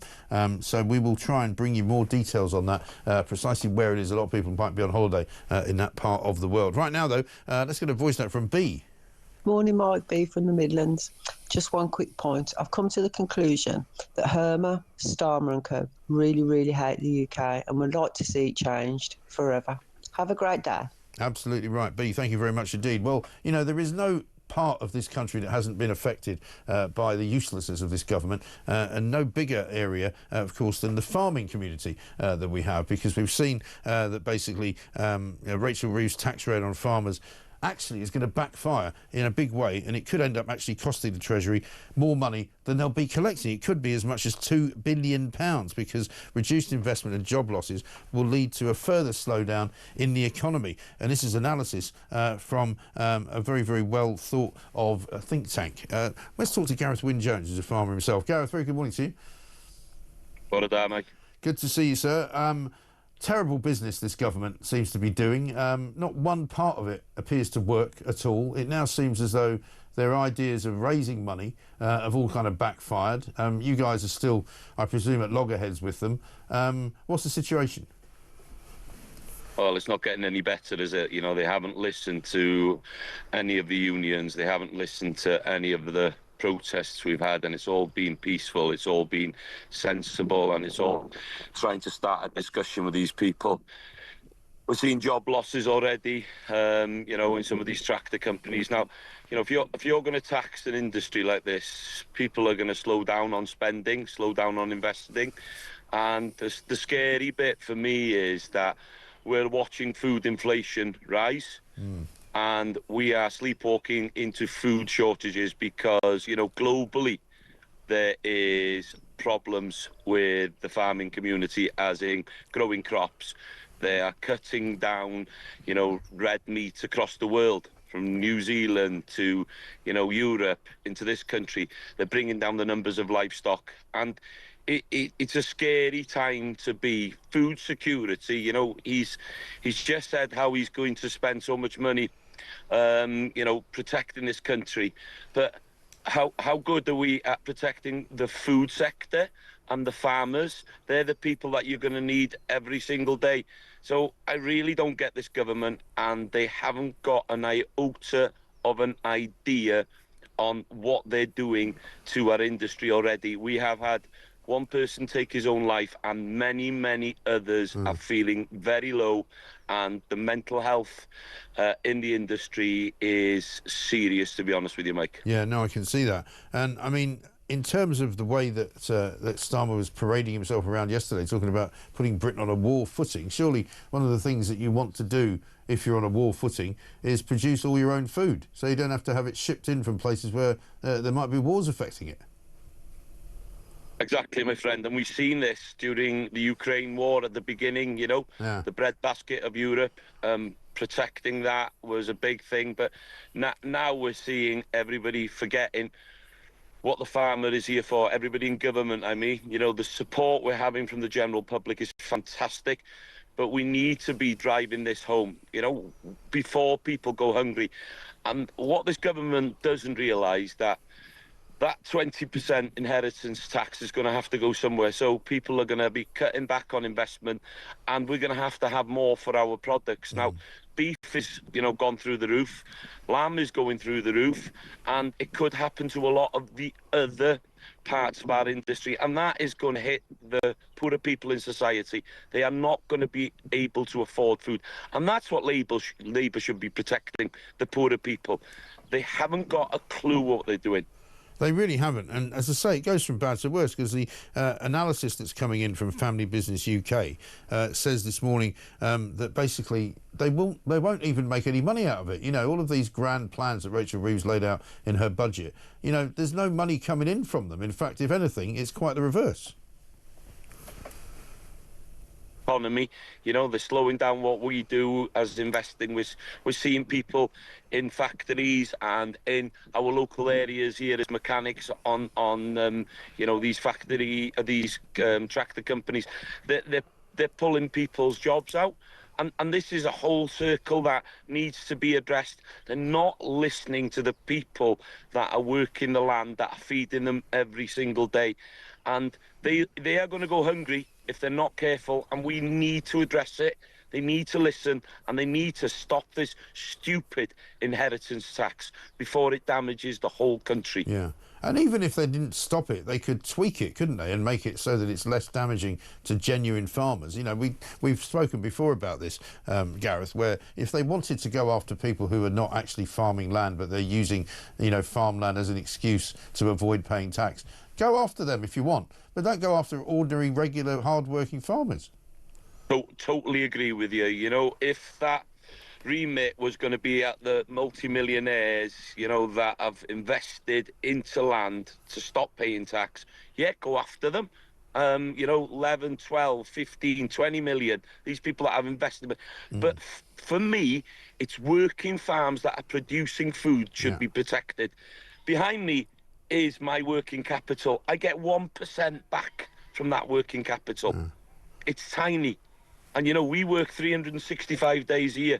We can't walk away from our animals. We can't walk away from what we do. You know, it's a very labour intensive work we do. And I'm not looking for favours. I'm just looking for a fair playing field. I want a fair price for what I'm producing, and I want to feed people healthily and affordably. But we just can't do it with this government. They are not listening to the people, and that's the sad thing. And one thing I want to add as well, when they brought this inheritance tax out, their numbers were saying they were going to hit, 15, 20% of the farms. We know now it's 70, 80% of family farms is going to be hit by what they've done. So, their maths were absolutely rubbish. Yeah. And they are not listening to the people which are farming the land. So take the inheritance tax off any family farm that is producing food and handing it over to the next generation to produce food.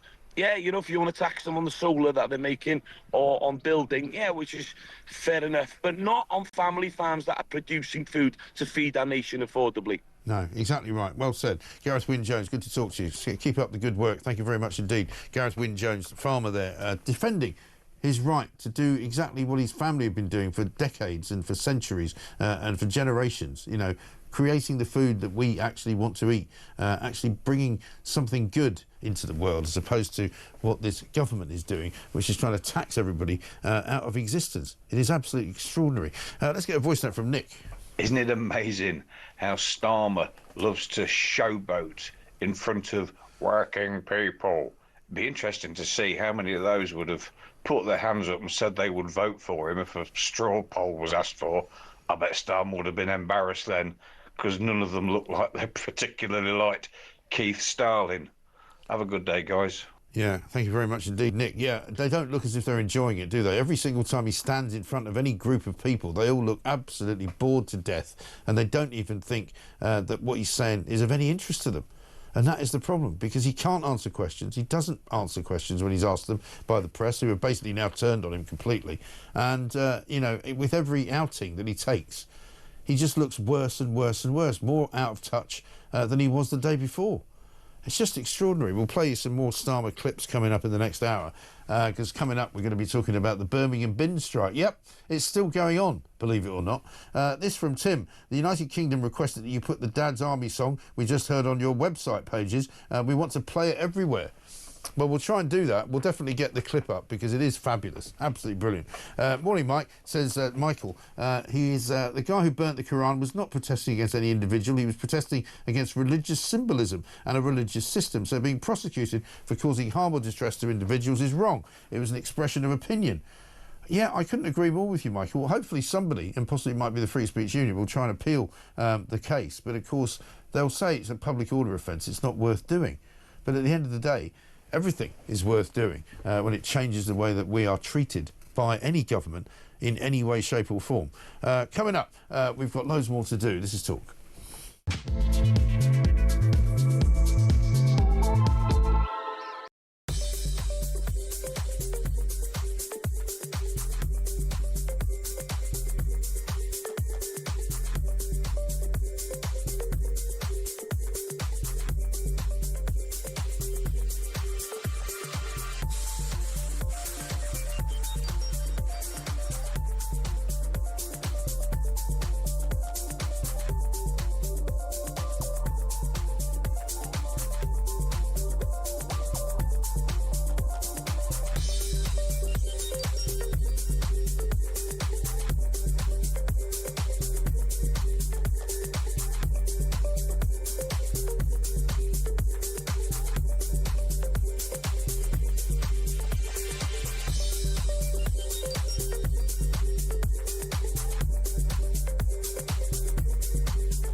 you know, this guy, you know, obviously did a very extreme thing, but I do worry that we've lost sight of free speech in this country, and you know, it's why so many Americans look at us and just think, what is going on? You know, especially with this Public Order Act, you know, under which he was charged. I mean, there've been so many amendments over the years. Yep. I think it's stretched beyond all recognition to prosecute people for, you know, things that they're not really, it's not really in balance with whatever that person has done.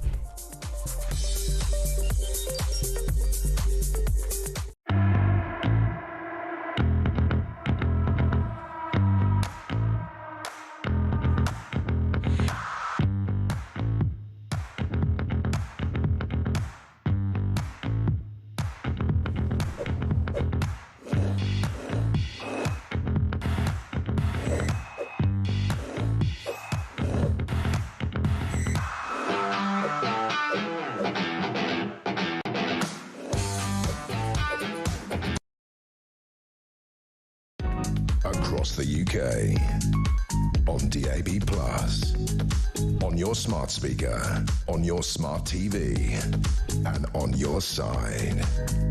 This is... Welcome back to Morning Glory. I'm Mike Graham.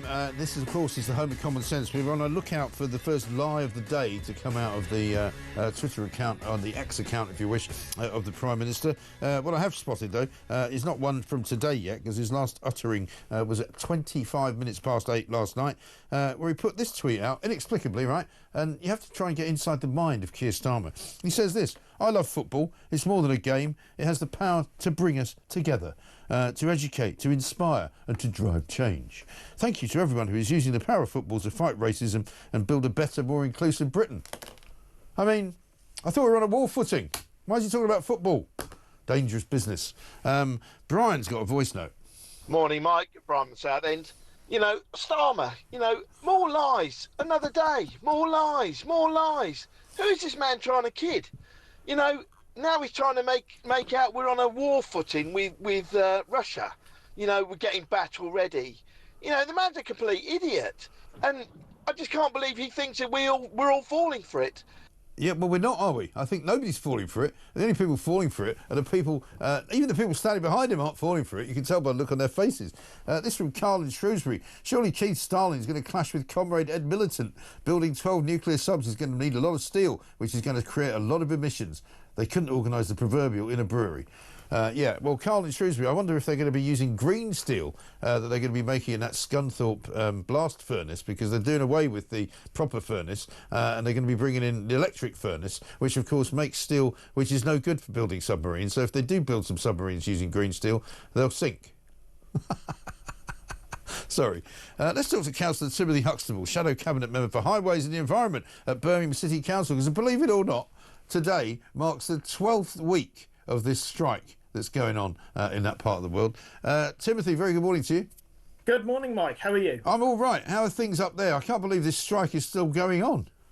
Unfortunately, I can, and instead of putting on a war footing, Mike, perhaps we should be declaring war on the rats in Birmingham. You know, the rats that That's are... not a bad idea. How big are they now? No, they're still as big as cats, and one very nicely ran right in front of me just over the last weekend. I was out in a ward delivering leaflets, campaigning, and one just ran right out in front of me, and not surprising given there was a lot of rubbish left out on the streets that day. Was some of that rubbish some of your leaflets? Hopefully not. People chucking them out the windows. No, I'm only joking. So, I mean, again, every time we talk about this, it's certain parts of the city that are bad, but not other parts. So is that still the case? That's very much the case. And there's a lot of miscollections from residential flats and apartments and elderly people's complexes, which have a different waste system but are nonetheless residential.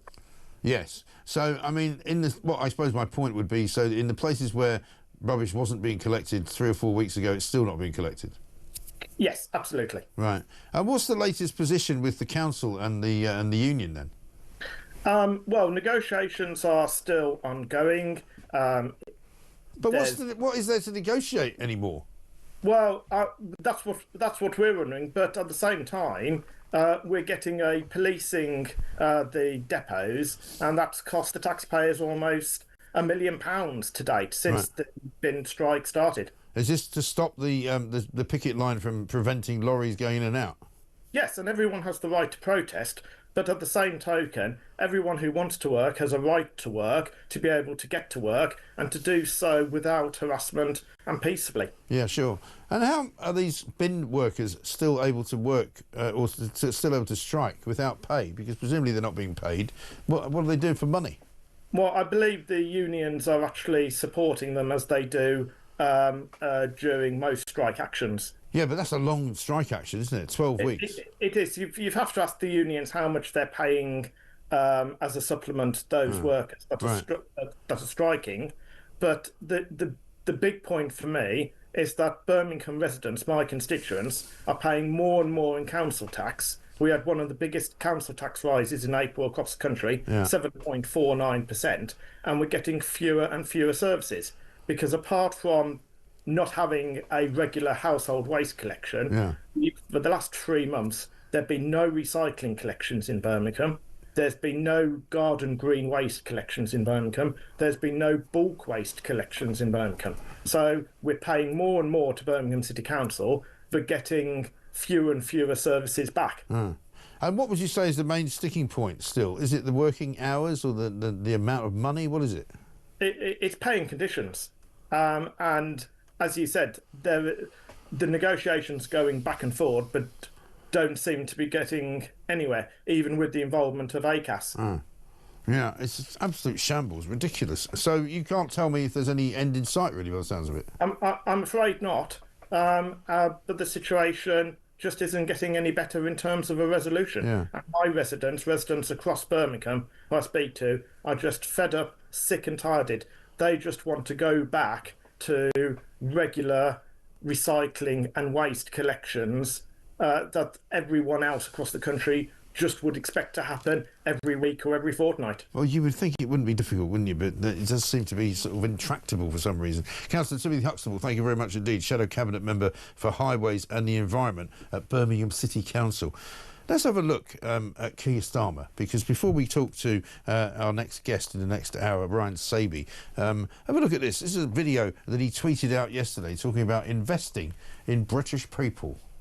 The moment things that we hold dear, because when it comes to security and renewal, nothing works unless we all work together. Nothing works is definitely the highlight of that, and the crappy music from Kraftwerk's kind of imitators. But what does he mean, our way of life? Does he mean our way of life is somehow under threat? Is your way of life under threat in this country? Is that what he means? What does he mean? What's he talking about? Why is he talking about front lines and supply lines as if we're at war? We're not at war, right? Coming up, we'll try and discuss that and try and get your views on it as well. Marco says, this morning, Mike, how comes in any other job you would be sacked for lying, embellishing your CV, working against the company's interests, etc., yet politicians and leaders of the UK can do it for 5 years without any consequences? Things need to change. I think you're right.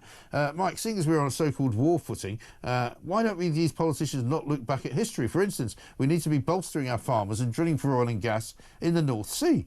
Absolutely right. And one here from Andy in Notts, who says, morning, Mike. I'm sorry, mate. I missed the first 90 minutes of your show. Did I miss anything? I was out in the garden digging a hole for the war shelter. I got a bit carried away. Yeah. I mean, this is the thing. People will start stocking up. People will start going, do you know what? I think I'm going to get a new shed. And maybe what I'll do is I'll get a couple of pitchforks, you know, in case I get called up to Dad's army.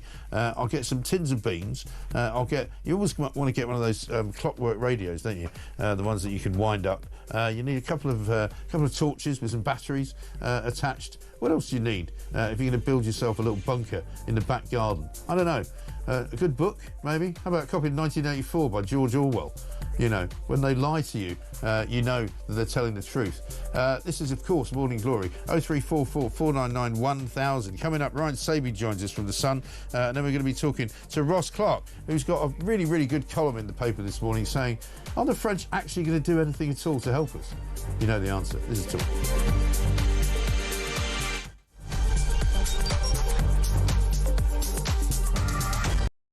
Good evening and welcome to Plank of the Week. It's the one show where you do not have to be worried about judgmental people because we'll do all the judging for you. Let's just have a look at how Humphrey Useless is now spending his time. Here goes your career, mate. Over there a bit is over towards where all the migrants come in. He's jumping there. There he goes. He goes over the bar. Hello, and lady. unfortunately, it catches on his Johnson. If he's plank of the week, he's got a sizable plank. That's a whole different show. Plank of the week, Fridays at 7 on Talk.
Hi, I'm Kevin O'Sullivan, and I've got a message for you. Welcome back to this blockbuster edition of What Just Happened. It really is a good one, I think. It's so funny that people keep calling me Meghan Markle, because it's Meghan...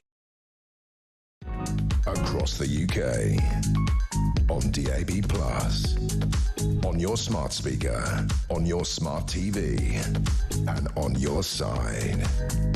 This is Talk.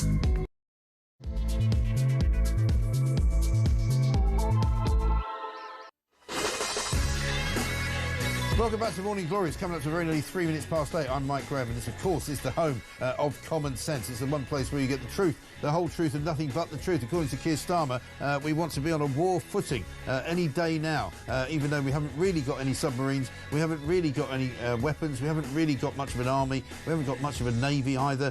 In fact, we haven't got much of anything when it comes to the armed forces, because we've apparently not been spending enough money on our defence over the last several years, and that includes during the Tory years, of course, as well. I remember being told not that long ago that all the future wars would be about cyber and would be about robots and would be about, you know, what people could do with a computer rather than actually boots on the ground. Well, now that's all changed, of course, because of what's going on currently in Ukraine. But apparently Vladimir Putin and Russia are attacking Britain every single day. That's what Keir Starmer tells us. But, of course, by coincidence, they don't just want to spend more money, they don't just want to move to 3% of GDP on military spending by the next Parliament, very possibly, maybe, we're not sure, it's a bit of an aim, it's kind of a hope, it's not really a guarantee of anything at all, it's an ambition, apparently so. No, not that. They don't want to do that. They want us to be paying more taxes because, quite frankly, they haven't got enough money. They can't build a military-industrial complex with no money. Rachel Reeves has spent it all. It looks as though even her inheritance tax on farmers is backfired and is going to end up costing the economy about £2 billion. Meanwhile, Rachel Reeves is, of course, wrecking the hospitality business. It turns out that a third of restaurants and bars are facing closure. 2/3 of them have had to lay people off. Many of them are running at a loss. And she has completely and utterly destroyed one of the biggest and most valuable sectors of the economy, known to man. Let's get a voice note from Matt. Who do you think you are kidding, Keir Starmer, if you think we're all so dumb? We are the voters who will stop your little game.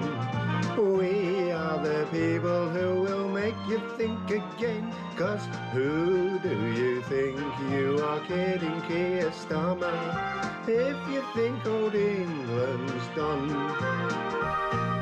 Genius. That's from Matt, of course. Ryan Saby's coming up next. We've got so much to do, so much to get on with. Bit of breaking news for you as well. A powerful 5.8 magnitude quake was felt very strongly in Greece and Turkey overnight. Happened about 2 o'clock in the morning local time. We'll keep you updated with all of that. Plus all the other news that you need on the home of common sense. This is Morning Glory. Let's get it on.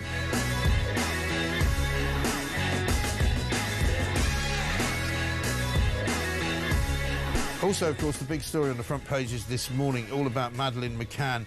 Front page of The Sun, it says here that basically there's a new search going on in Praia de Luz in Portugal, radar search and dig for Maddie. They're hoping that they may be able to find some clues after a Sun investigation, which was also a jointly published investigation with Channel 4 just a few weeks ago. Let's talk to Ryan Saby, Deputy Political Editor at The Sun this morning. Ryan, very good morning to you. Good morning, Mike. Good to see you. A lot to talk about this morning. I mean, my audience, I have to say, is not buying this war footing nonsense from Keir Starmer. You know, it's all very well saying that we have to be on a war footing, we have to defend ourselves, we have to spend a load of money, but we're going to have to put taxes up. You know, and that seems to me to be the main focus of all of it, really.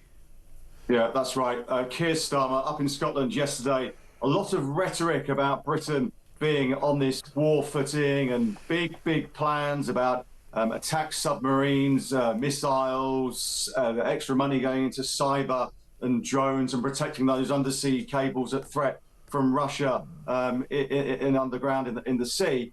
But how's he going to pay for it? I think that's the big question people are scratching their heads this morning. Now, we know that he's going to be spending 2.5% by 2027, but this big sort of commitment or ambition that he wants to spend 3% by the end of the next Parliament, 2034, is just that. It's kind of an ambition. It's a bit woolly.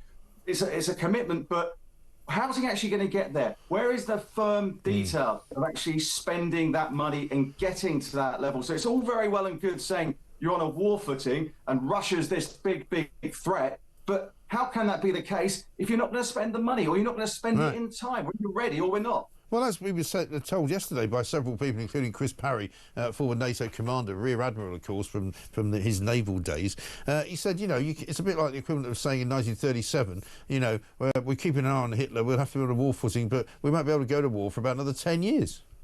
Yeah, that's right. And those words were echoed by the former head of the army yesterday, Lord Danner, who said exactly the same thing. You can't say, on one hand, we're ready, we need to be ready, we're on this war footing and we're battle ready, without coming up with the sums. You kind of need to square off these big announcements with the Treasury and to actually make sure that the money is available. But if not, it's not exactly. I don't see Vladimir Putin this morning probably looking at this and with the prospect of Britain not being ready for another 10 years, you know, shuddering. Well, exactly right. Let's have a look at what Keir Starmer actually said in answer to a question about whether he was going to hit the targets.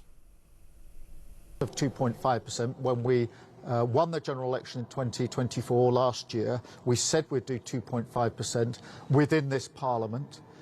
As the circumstances dictated, we then brought that forward to 2027. So you can see the way I work, which is being clarity about what we want to achieve, putting in the date when we know exactly how we can achieve it. The same with the 3%. That is what we want to achieve because of the different world that we live in. But I'm not going to put arbitrary dates on that percentage. We will do that as we did with 2.5 in a worked-through way to deliver the capability that we need under this review. He talks a good game, doesn't he? He talks about how, well, we put it into the review, therefore we're going to reach that target, but there's no actual evidence that he will reach any target, and he won't put a date on when he reaches 3%. So it might as well just be, you know, a kiss in the wind, if you like. Yeah, at the moment it's 3% by sometime possibly in the next decade. Now, I think that the confusion really lay with the Defence Secretary, John Healey, over the weekend basically said, look, we can get to 3% in an interview with the Times, and then kind of had to row back a little bit on that on Sunday. And then because I don't think the money had been squared off with the Chancellor, Rachel Reeves, don't forget she's got that big spending review. She's got all sorts of departments hammering at her door in the coming days asking for more money because that money had not been squared off.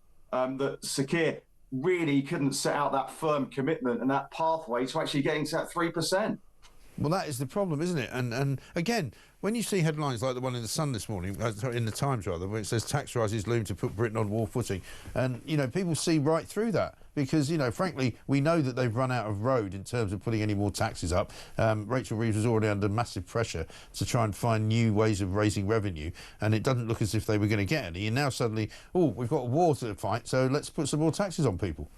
Yeah, that's right. Economists, as soon as they saw that strategic defence review yesterday, they were quick out the blocks and say, look, this is going to be, it's not just tax rises, hefty, chunky tax rises to pay for that. It's going from 2.5%, 2.7%, then on to 3%. It's going to take billions and billions of pounds. And while other departments, you know, whether it's education or housing, the Home Office, they obviously need a lot of money for the police. We saw the police kicking off last week about trying to keep the streets safe. They're in a bit of a bind. They need to find that money from somewhere. And look at what the government or the Labour, you know, opposition did when they were sort of in that run-up to that election. They said they weren't going to pull those levers, those big levers of raising money, whether it was on income tax, national insurance for individuals or VAT. They said they weren't going to pull those. They could pull those, they would get a lot of money, but they'd break their election promise. So they find themselves in a bit of a on a bit of a sticky wicket. And we saw some suggestions from Angela Rayner in the last few weeks or so, that secret memo that she sent to the Chancellor. But the trouble is that got shot down. And we even had Sir Keir Starmer yesterday saying you can't tax your way to growth. I was speaking to politicians yesterday. I said, well, why did you raise in national insurance if you want to, you know, this is something that's really hitting businesses and they're struggling because of it. Well, it's all backfired horribly, hasn't it? I mean, a third of businesses in the hospitality sector, we're told, are now operating at a loss, are on the brink of failure. This is from a survey compiled in May by UK Hospitality. Basically, 6 in 10 pubs, restaurants and hotels have already slashed jobs. Nearly 2/3 have cut staff hours. Over half have scrapped investment plans. And 76% of them have had to put their prices up just to keep the lights on. You know, this is a multi-billion-pound industry that is being ravaged and wrecked by Rachel Reeves' policies. Yeah, you speak to anyone involved in the hospitality industry, the pub industry, whether it's restaurants, they're working on pretty small margins. So when they find out that they've got to pay that bit of extra money when it comes to national insurance contributions, it really hits them. And you go into go into the pub in midweek or you drive past a pub, but they're quiet during midweek because one they're expensive and it's just very difficult to actually see how they actually make a living. It's that difficult, and a lot of them are closing their doors early during the week. Yes. Some of them, you often anecdotally read or hear pubs closing at 9, 10 o'clock at night just because they can save some extra money. They're not paying for those extra staff costs, and they can close their doors early and actually save some money. That's not really a viable business, and it's not the way that we've known them to be run over generations. Well, that's the trouble. It's a recipe for financial ruin for an awful lot of them. If you're not getting people in through the door, you're just not going to make any money. Meanwhile, you've got Nigel Farage up in Scotland yesterday, speaking obviously ahead of this big by-election coming up in Hamilton. It's for an MSP seat, isn't it, I think? Lots of talk about Reform possibly winning that. But he's talking about net zero making Britain a laughingstock, not just in the UK, but in other countries in Europe, for example in Norway, because we're closing down all of our oil and gas fields because of net zero, and yet we're buying in a load of oil and gas from Norway, which is literally next door. Yeah, that's right. Nigel Farage and the Reform team were up campaigning in Scotland yesterday, and he was talking about net zero being this big con, because he was saying, look, we're going to have to, drill for oil, gas beyond 2050, whether you like it or not. So that's why he's saying that Britain just really needs to rethink its net zero priorities, and it's affecting businesses, it's affecting jobs, and he just doesn't see how that transition is going to work. And certainly those plans that Ed Miliband has put forward, that they're going to struggle to reach all those targets, whether it's a 2030 decarbonisation target or whether it's the one in 2050, they're going to be difficult to meet. And that's why you had Kemi Badenoch just a few months ago saying the whole thing was just impossible. Yeah, absolutely right. And now you've got Willie Walsh piling in as well on net zero, saying that the EU and the UK's kind of tariffs on airlines in particular, particularly on sustainable aviation fuel, are going to add £2 billion a year to air travel, which of course is now going to have to be picked up by passengers. Yeah, that's right. Another airline, another sort of industry that's sometimes can work on tight margins. If you're having to pay, if it's the oil companies who are having to pay penalties because they're not producing enough of this sustainable fuel, or it's the airlines that are not using enough of it, the big fines are then imposed, and there's only one person or one group of people who are going to pick up the bill for that, and that's the consumers, those people who go travelling and actually use those airlines. So Willie Walsh was out in a conference, I believe, in India yesterday, talking about this, and it's just making it more and more difficult again for that sector to survive. Yeah, absolutely right. And of course, the big sort of question mark still hanging over Keir Starmer and this government is what on earth is going on in the Channel. You know, he's talking about trying to fix all of that. He's talking about trying to get more help from the French. He's talking about a borders bill going through Parliament. But still, we see more and more people arriving on our shores, completely unencumbered. You know, a record 1,200 coming in on Saturday. We don't know what the numbers are like from yesterday yet. But, you know, there's bound to be, as the weather improves over the summer, thousands more coming. And by the time we've had a year of this government, which will be about a month from now, I mean, it's conceivable you have certainly more than 40,000, possibly as many as 50,000. Yeah, that's right. It's just when you see those images pretty much every day at the moment, hundreds and hundreds, if not thousands, coming over. And Sir Keir Starmer saying that he wanted to smash the gangs, just like Rishi Sunak saying he wanted to stop the boat. It's a pretty difficult one to actually do and get to grips with. Yeah. And there needs to be more cooperation with the French. We see those pictures, and Ross Clark has written today in The Sun, and he talks about that photograph. We see those four French border police officers standing there, just almost letting the boats go. One of them almost taking a picture of what he's seeing before him. But let's wait until 9:30, when incredibly the government are going to be producing statistics that almost blaming the weather for migrants crossing. They're going to talk about these days when the water is calm. It seems to me that the government are trying to frame it as if there were more calm days this year than last year. That's why we've had more people. But you can't have a policy where you're blaming the weather for these people coming across. You need to have a wide array of policies to deal with it, whether it's Rwanda, it's offshoring, bilateral deals, more work with the French in conjunction with them. More of our British, whether it's police or border force, actually working with them on the ground. You know, we can't be just blaming the weather for them coming over. No, absolute madness, ridiculous. Funnily enough, we're going to talk to Ross Clark coming up a little bit later on in this hour. Ryan, thanks for talking to us. Good to talk to you. Ryan Saby, Deputy Political Editor there. We will be talking to Ross Clark coming up very shortly about his piece in the paper today, in which he says, are the French really interested in helping us? Because it doesn't look like it very much, does it?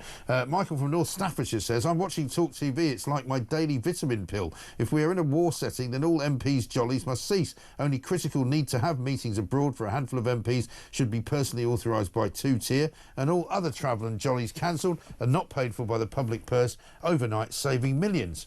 Well, you'd like to think so, wouldn't you? They also ought to put a sort of a handcuff, if you like, or a brace of some kind on the Speaker of the House, Lindsay Hoyle, who seems to quite like jetting off at various points, right, left and centre, to tell everybody how great he's doing in his job, and to tell everybody how wonderful it is to be the Speaker of the House of Commons. Let's have a look at what Keir Starmer's war footing plan actually might look like. When we are being directly threatened by states with advanced military forces, the most effective way to deter them is to be ready. And frankly, to show them that we're ready. A battle-ready, armour-clad nation. You stupid little plonker, Rodney. Don't be a plonker all your life. I don't believe it. What a plonker. What a plonker. No, you plonker. Well, that's the idea of it, you plonker. What a 42-carat plonker you really are. Don't be a plonker. Don't be a plonker all your life. What does it feel like to be a plonker then, Rodney, eh? You plonker. And then Rodney goes into a submarine and staggers about. He's got his shirt on with his sleeves rolled up, ironed, of course, as they are, so they're not actually rolled up, they're folded up. Oh, look, we've imported some people to wave some flags. Who are they? Nobody knows. They're all supporters of Keir Starmer. Not many of them, though. Dive, dive, dive! It's 20 past 8.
Is it Elon Musk you're taking to Kent by any chance? Is that why he's resigned from Trump? Not him. He's a UK tech entrepreneur. He's 28. He's awesome. He's very successful, and he's a volunteer, and he's put together a great team. Can you tell us his name? Yeah, his name is Nathaniel Freed.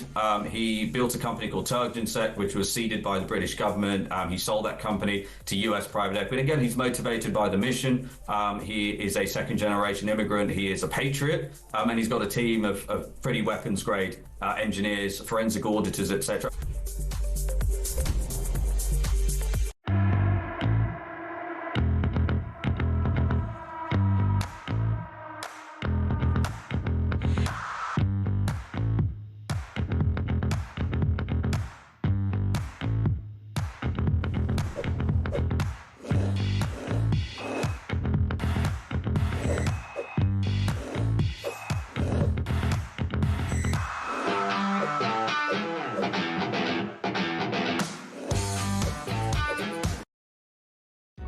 Across the UK, on DAB+, on your smart speaker, on your smart TV, and on your side.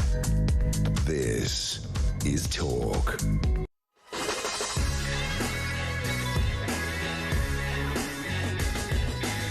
Welcome back to Morning Glory, 23 minutes past 8. I'm Mike Graham. This is, of course, the home of common sense. Morning, Mike, says Stuart. How can we rely on Starmer to run the country when he can't do a deal with the bin men in Brum? Without wishing to sound arrogant, I'm pretty certain I could sort the problem out within 48 hours. It's not a huge negotiation, is it? Well, you wouldn't have thought so.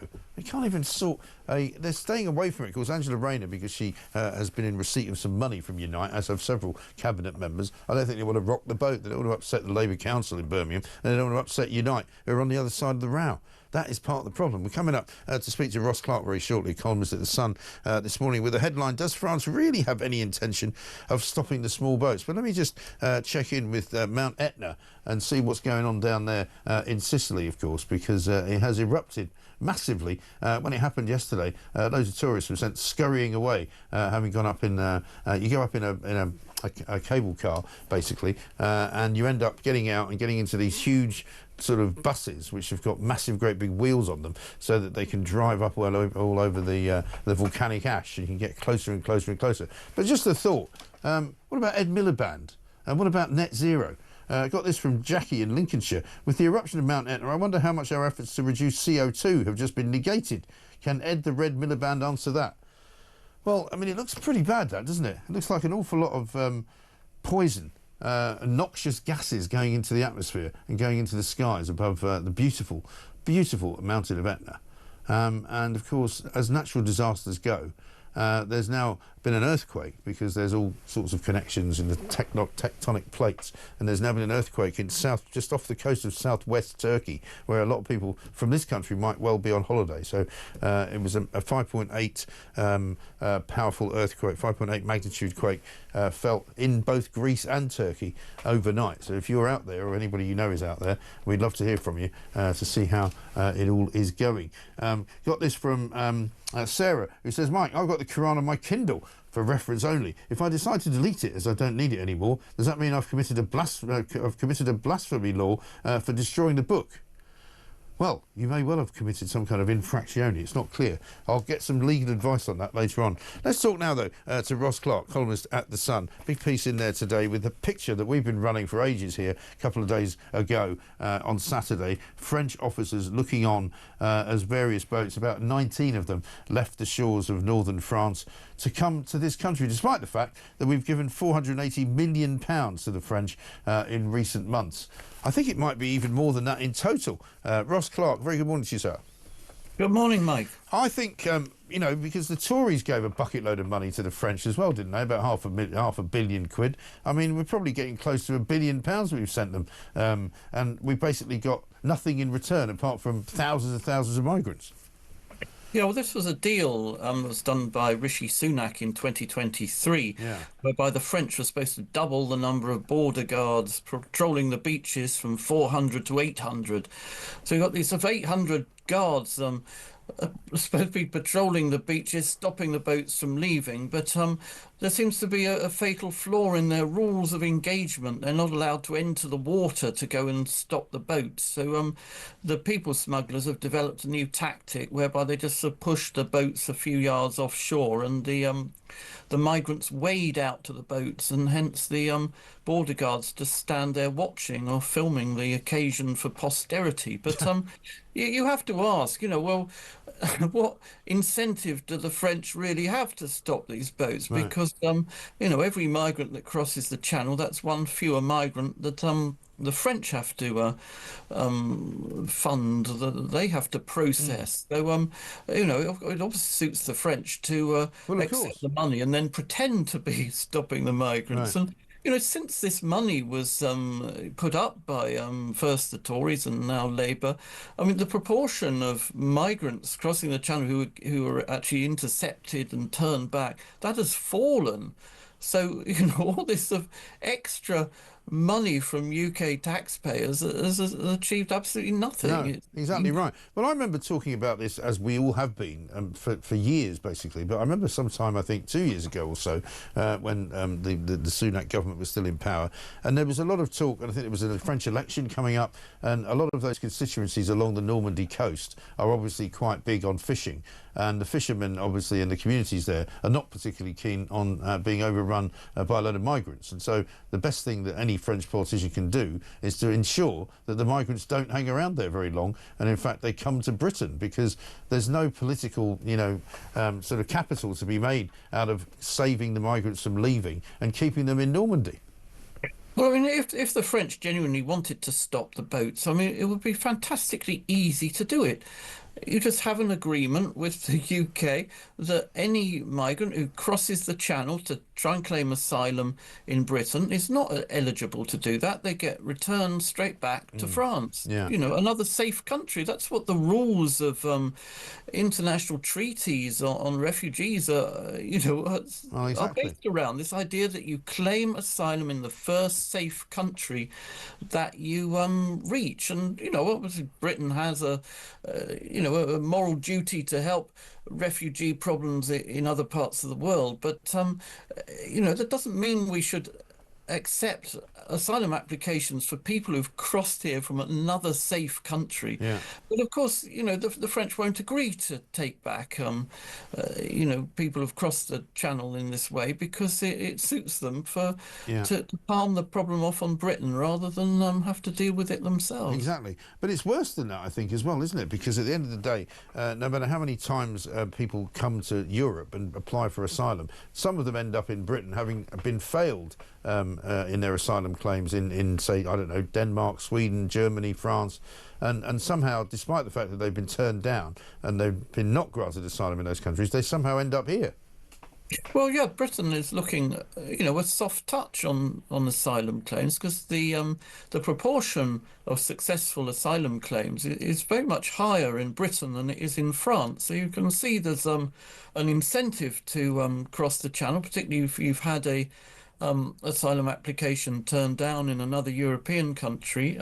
Get to Britain, you might have more luck. We've got a softer touch. We've got judges who seem to be more inclined to interpret the European Convention on Human Rights in a very migrant-friendly way, if we can put it like that. And we can. Yeah, I mean, there are other reasons why migrants want to come to Britain as well. We don't have ID cards, and we have a more open labour market. And of course the English language is more spoken around the world than is French or German, for example. But the ease, the success rate of asylum applications in Britain is one of those incentives. Yes. And it's way higher than anywhere else in Europe as well. But also, you talk about the ECHR, the Sun's written a leader on the same page as your column today, saying, why isn't Britain among a group of 9 European countries calling for urgent reform of the European Court of Human Rights? And that's a very good question. Why is Britain not joining Italy, Denmark and a whole bunch of other places to actually change the influence of the ECHR and to change the way that we are supposedly adhering to it?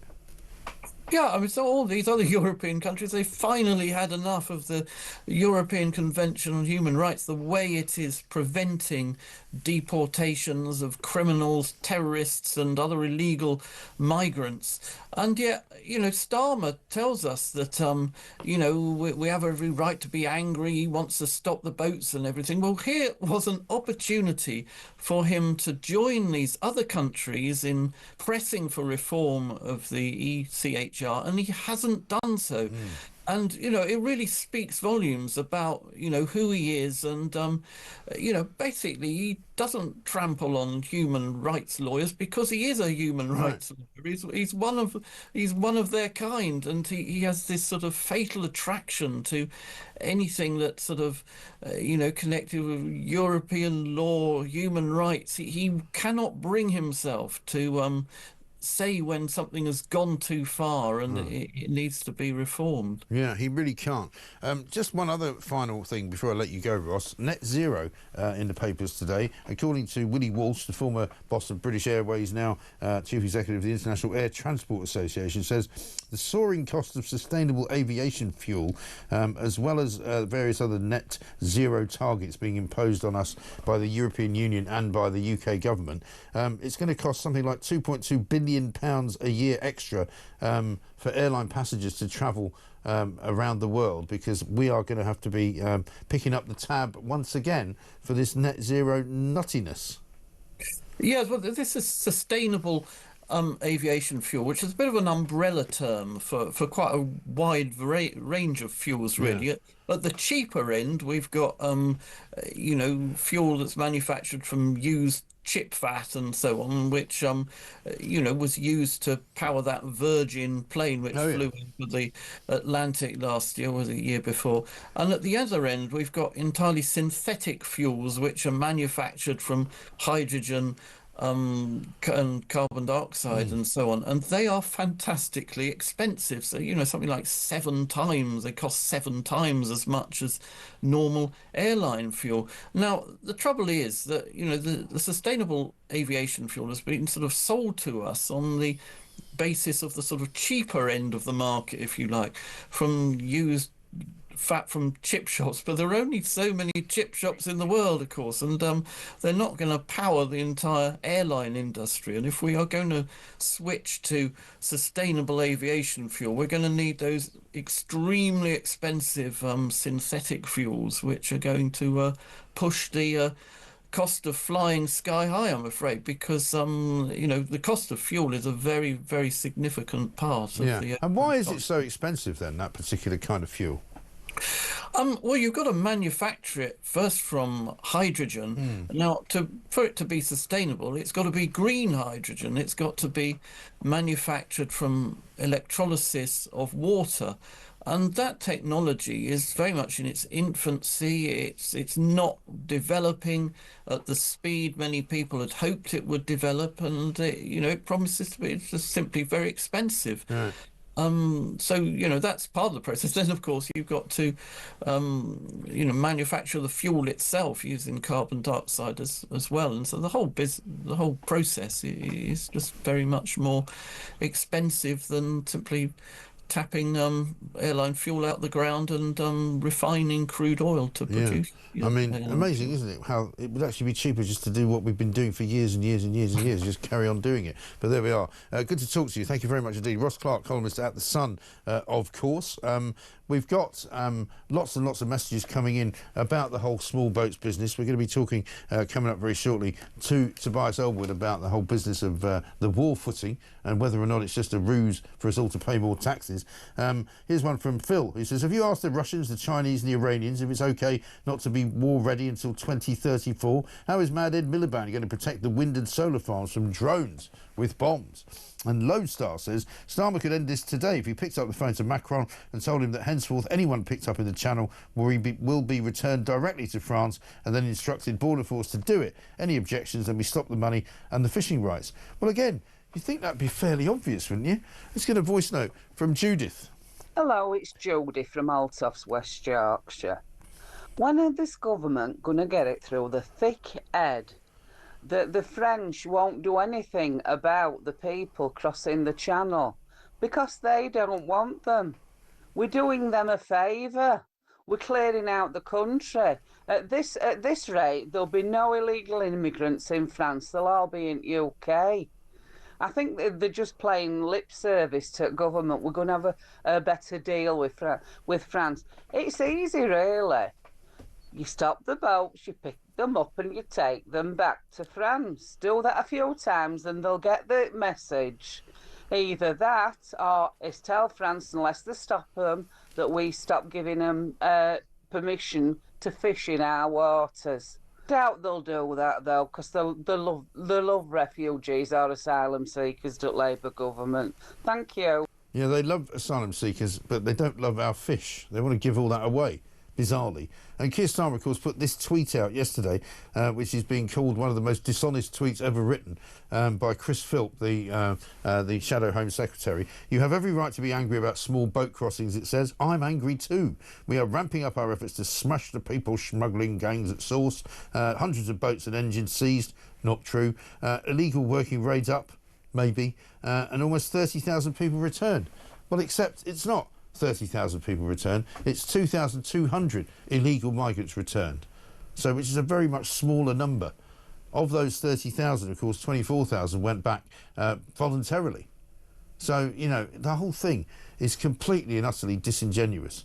Absolutely ridiculous. Andy from Sheffield says, Mike, Starmer's putting us on a war footing. He constantly uses the phrase, we're securing the borders. While he's convinced he's doing this, there's thousands slipping through the back door. How come he never declares war on that? Apart from we're smashing the gangs, who does he think he's fooling? Certainly not the people. Exactly right. We'll be back on Talk after this.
across the UK, on DAB+, on your smart speaker, on your smart TV, and on your side.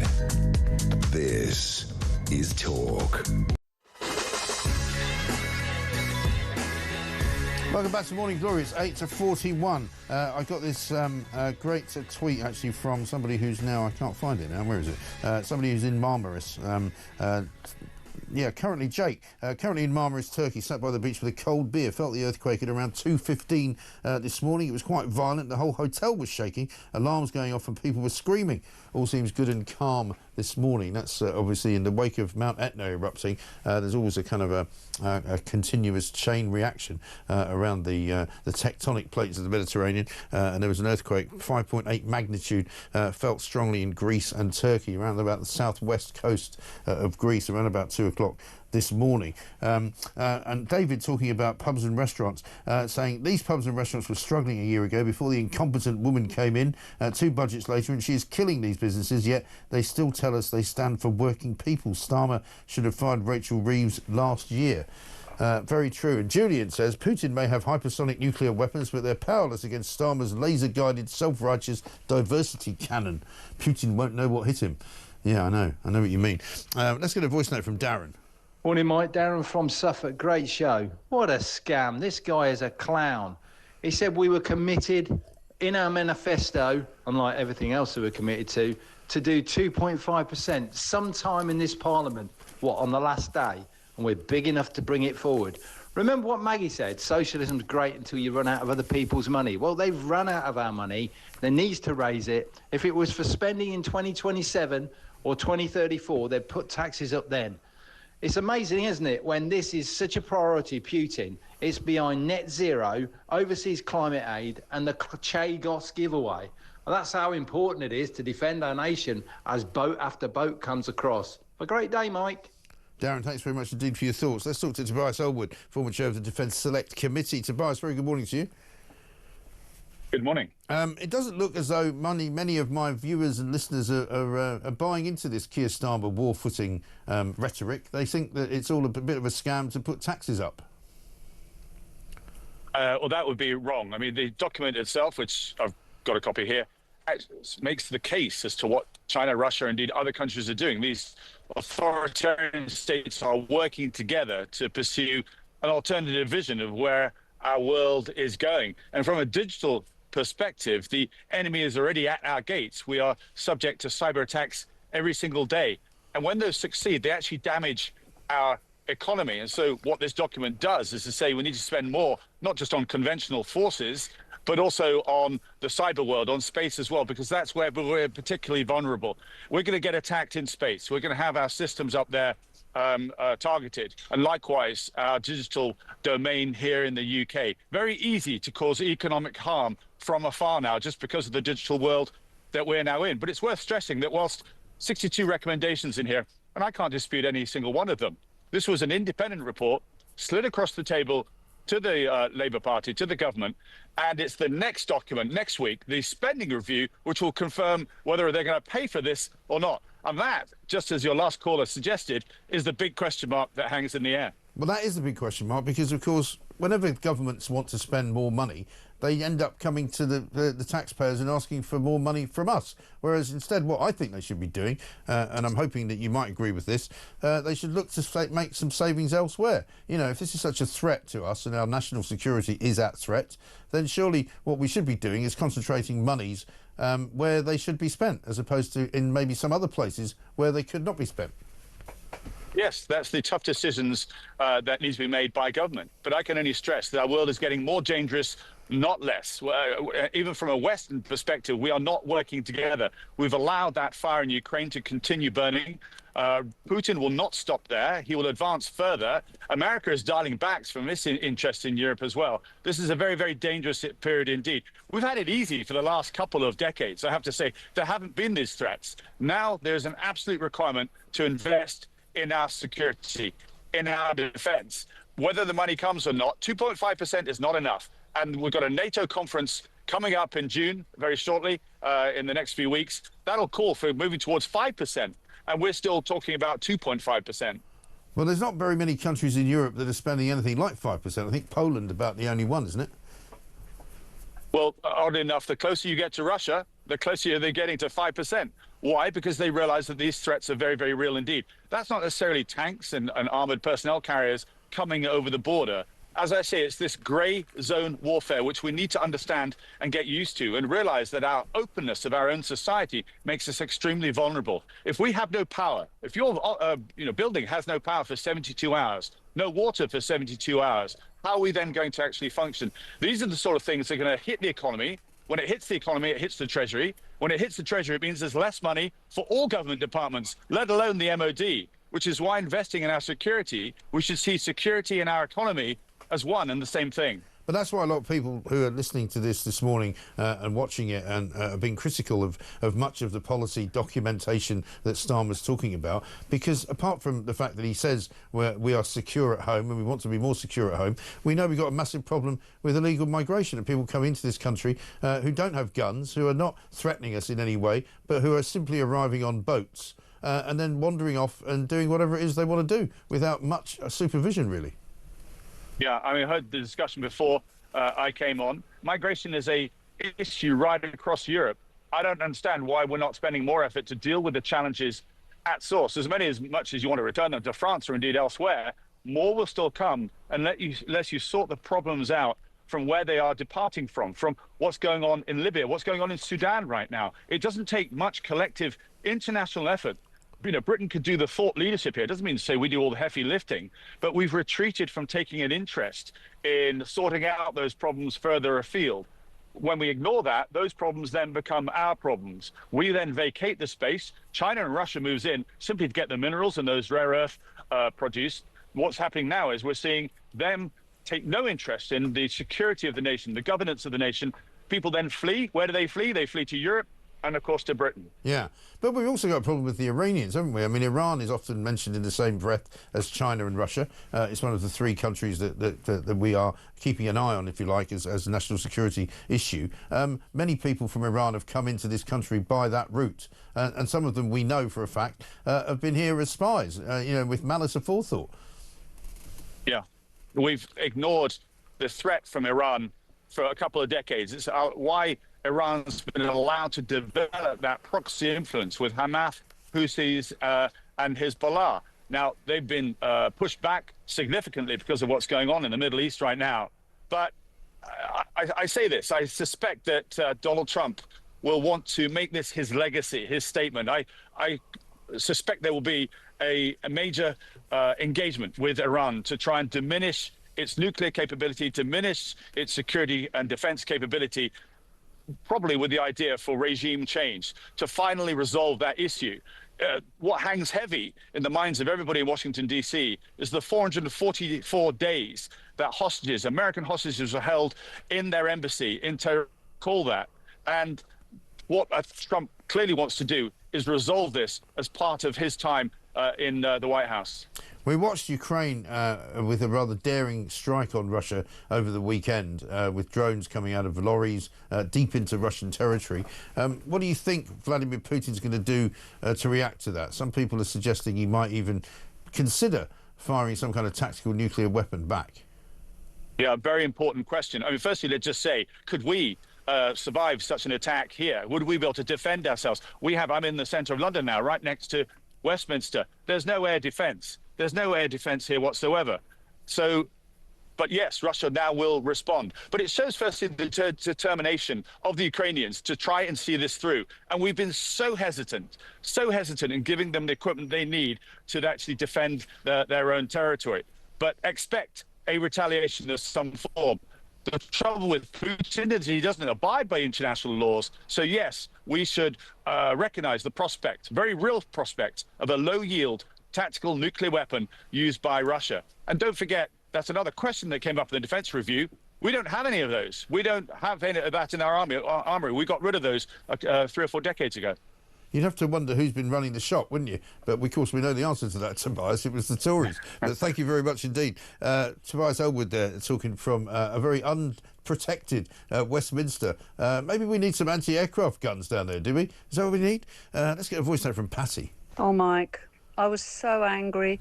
listening to Starmer and his war preparations, and that voice was just driving me mad, and I was busy swearing at the radio, and then you played the Rodney Plonker bit and I just laughed out loud. Thank you for saving my sanity.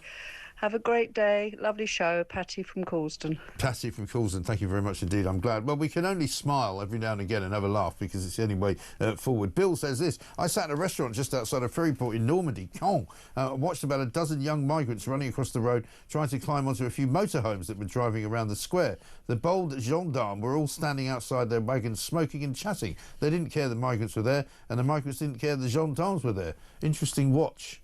Yeah, they don't care. They just want them to leave. And why wouldn't you? If it was the other way round, people were, you know, massing in Dover to make it their exit and get onto small boats to go to France, we wouldn't be stopping them, would we? Simple as that. This is Talk.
Yes, we've got to spend more, but we've got to spend better.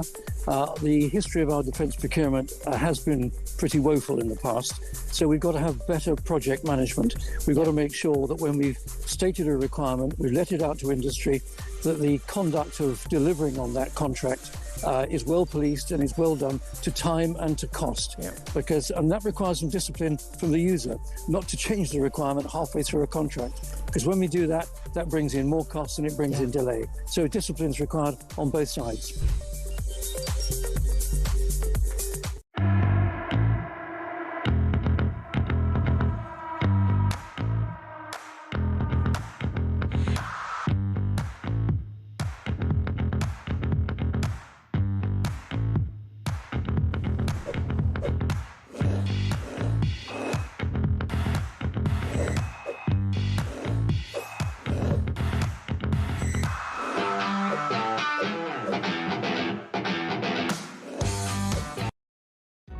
Across the UK, on DAB+, on your smart speaker, on your smart TV, and on your side.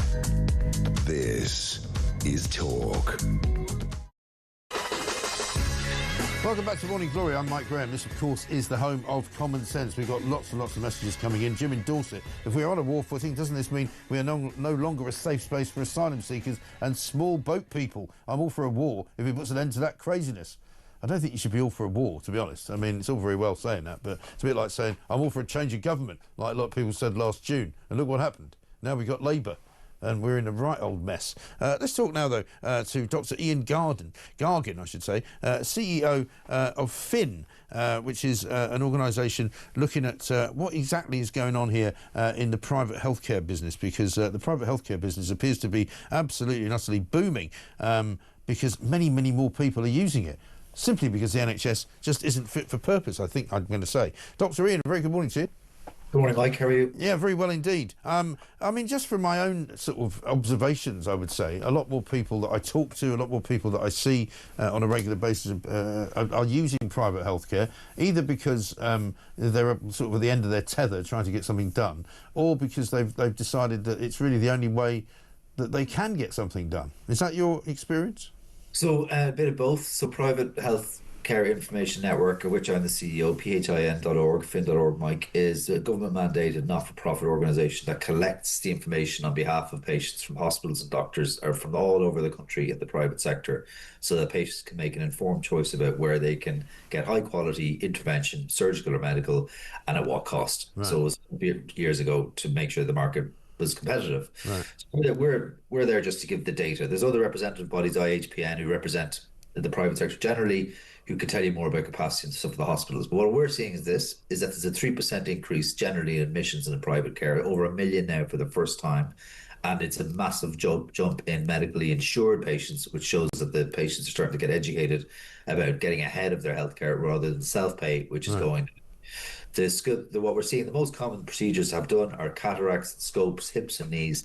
But to answer your question, seen a big spike in moving out of the NHS into the private sector for testing, like imaging, like a X-ray done or blood analysis. Right. That can inform the patient of their results, and then they can return to the NHS. I think a lot of people don't understand that if you can toggle and move between both sectors very easily. Right. Okay? So you can get some tests done and then have those tests delivered to your GP, as it were. Correct. Absolutely. Go back to your GP and you can go back into the NHS system. Or if you feel that the waiting times are too long again, then you can go back out into the private sector to get the intervention done. And to your specific question, it's probably the backlog and the waiting list not coming down at the time that's been forecast, and that continual frustration since COVID. It's just pushing people to increasing the use of private care. Yeah. And are NHS referrals being made into the private sector as well? Because you sometimes hear that, you know, in some situations, NHS patients are being referred and paid for by the NHS in private healthcare. Yeah, so before any of this became very big news in the last last few months, and we anticipate this report from the government in later this month, early July, about the future of healthcare in Britain and NHS. You find that there was a lot of people moving into the independent sector, but over 25% of people were being taken care of in the private sector anyway before. Right. This is a long-standing relationship, but then there's been more partnership agreements made between the government and the private sector so that the NHS can be helped. There's also a scheme in place whereby if you ring your GP or go onto the NHS website, if you're willing to travel up to half an hour from your local NHS site, there's alternatives being given to patients as well. So the government and the public sector is trying its very hardest to be able to accommodate, but just that the demand is much more than the supply, and the independent sector is helping out again, probably more than it was in the basic 25%, but at an agreed rate that is, I don't know what that specific is. That's IHPN specialty rather than mine, Fin, but they've negotiated a good rate so that the capacity can be helped in the NHS within the independent sector. Interesting. Dr. Ian Gargan, good to talk to you. Thanks very much indeed. CEO there of PHIN, Fin, in the private healthcare business. Of course, many more people are using it because, quite frankly, the NHS has become worse than useless for so many people. We'll take your calls on that coming up in the next hour. Plus, we've got much more going on as well. William Plouston too.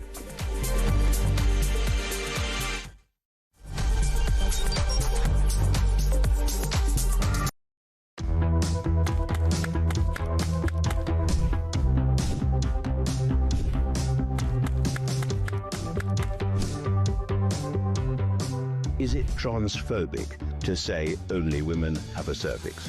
Well, it is something that shouldn't be said. It is not right. A woman is an adult female, and the court has made that absolutely clear. I actually welcome the judgment because I think it gives real clarity. It allows those that have got to draw up guidance to be really clear about what that guidance should say.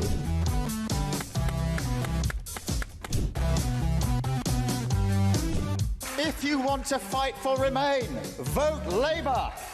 Now, there are some who say we don't need Brexit to work. We need to reverse it. I couldn't disagree more.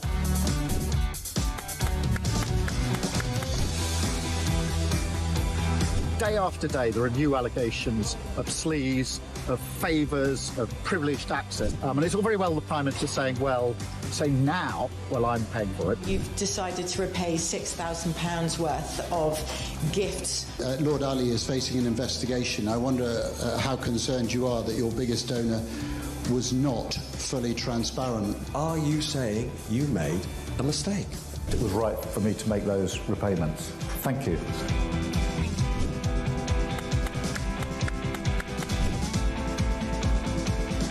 Of course, I wouldn't want Donald Trump round for dinner, but don't underestimate the danger to the world if Trump is re-elected this time around. I'm anti-Trump. I would like to send my warmest congratulations to President Trump on his inauguration as the 47th President of the United States.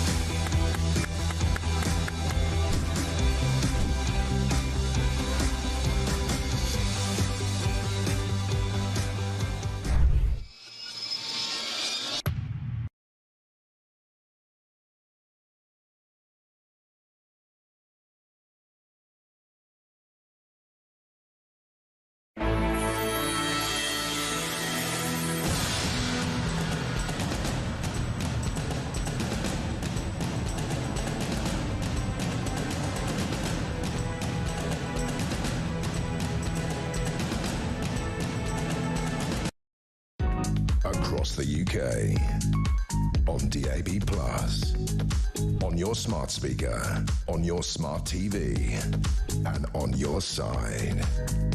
This is Talk.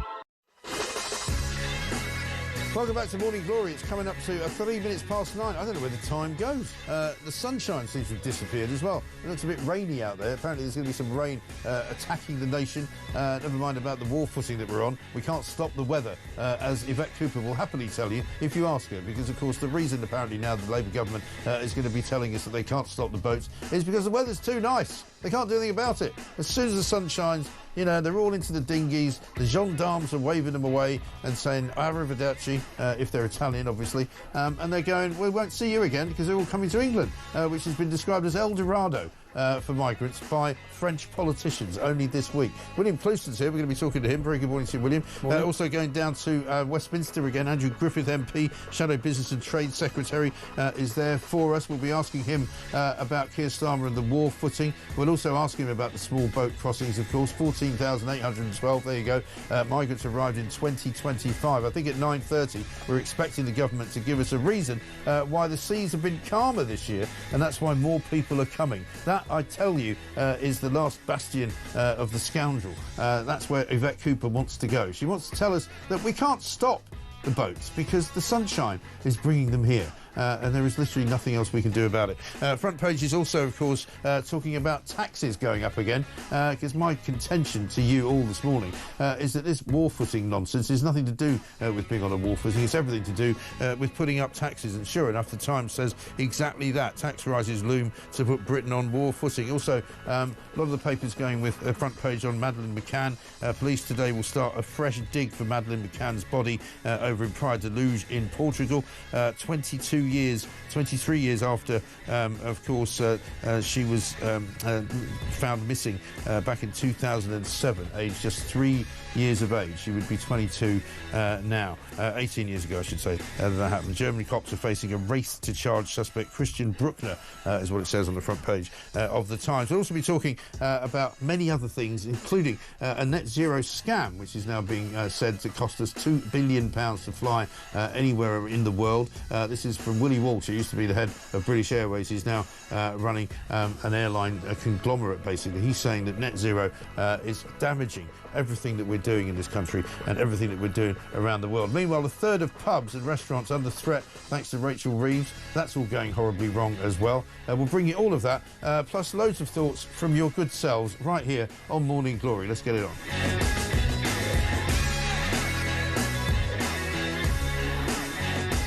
Jane says if we're on a war footing, we can cancel net zero. Ed Miliband can cancel his journey to Brazil for COP, which could be done on Zoom anyway. And Laura says, Mike, maybe Starmer's war talk yesterday was designed to distract attention from the merry flotilla of illegal migrants landing on our shores over the weekend. Well, let's ask Matt what he thinks. Who do you think you are kidding, Keir Starmer, if you think we're all so dumb? We are the voters who will stop your little game. We are the people who will make you think again. 'Cause who do you think you are kidding, Keir Starmer, if you think old England's done?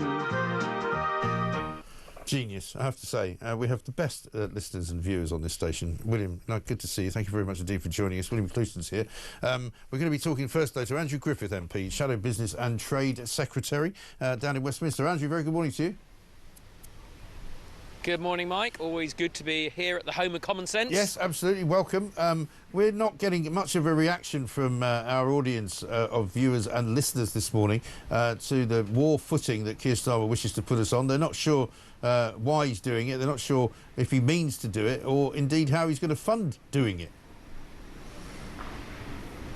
Well, the key thing is that last point, Mike, about how he's going to fund it. So the Defence Review that was published yesterday, good piece of work, took in lots of people's thinking about the future of defence in this country. But the one thing that didn't show up and shows that he's lying when he says he's putting the country on a war footing is the money. Show me the money. And the reality is that the very bare minimum that the people who wrote the Defence Review said we need is 3% by the end of next Parliament. That's blooming ages away, 2034. Conservatives think we need to be going faster, 3% by the end of this Parliament. But the reality is that neither of those things are what the government's committed to. Keir Starmer talks about an ambition to get to that level. Well, you know, I've got an ambition to run a 3.5-hour marathon. That's not going to happen. And nor at the current course is this government going to properly fund our defence. The highest order duty of government to fund our security, to keep this nation peaceful and secure. And if they can't even get that right, because they're not willing to make the hard choices on public funds elsewhere, what are they going to get right? Not very much, frankly. Well, this is what's troubling about them, because this is proper serious business, isn't it? This is not, you know, just sort of, you know, papering over the cracks of the migrant problem and pretending that they're fixing something they're not fixing, or pretending that, you know, business is booming in Britain when it's clearly not, when they keep telling us that, you know, confidence has never been higher in British business and growth is coming faster than any other country in the G7, and all of that politicking that they do surely should not be used on this particular issue on defence. If it's that important, then they should be taking money away from various other projects and spending it on defence. Exactly right. You know, hard choices. I was a finance director for 12 years. You're not always the most popular person in the room as a finance director, but you know that you have to make those hard choices. There'll always be more people with ideas to spend money than there is money available. We've got the government splitting itself in pieces over a minor reform to welfare that will still see the welfare budget increase. As a nation, governments for too long, frankly, have been spending well above our means, and so we are now spending more each year on interest payments to service the national debt than we are on the security of our nation through the defence budget. That all needs to end immediately. Conservatives understand hard choices. We're the one party not engaging in a race to be spending more of other people's money. And I'd say in all seriousness, the Prime Minister this morning, there's already caused through yesterday's farrago of an announcement where it was briefed and leaked and given to business people and journalists as early as 8 o'clock in the morning, you know, possible abuse of the stock market with insider dealing. feeling, you know, we need an inquiry into that, but we also need the Prime Minister this morning to put an end and say that this will be fully funded. He's secured that commitment, and then the orders for those submarines and frigates and satellites and all of the other things that will take time can be placed immediately rather than have even more delay. The other problem we've got, and I'll let you go after this, is you put a tweet out yesterday saying the Prime Minister, Trade Secretary and Trade Minister Alexander all stated that a trade deal was secured with the United States. The only difficulty is that no one has ever seen such a deal. What is your point there? Well, the point is the whole thing's a phantom, Mike. You know, we've seen the, you know, high-fiving in the Oval Office, you know, the press conferences, the announcement, the slapping themselves on the back about this wonderful deal that they've obtained.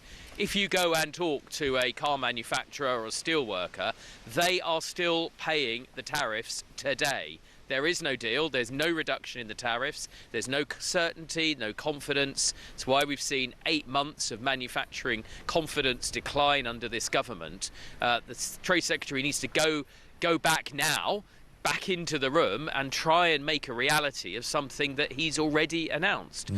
You know, we are a trading nation. Conservatives will support anything that removes tariffs and barriers to trade. But right now, you're familiar with that story about the dog ate my homework.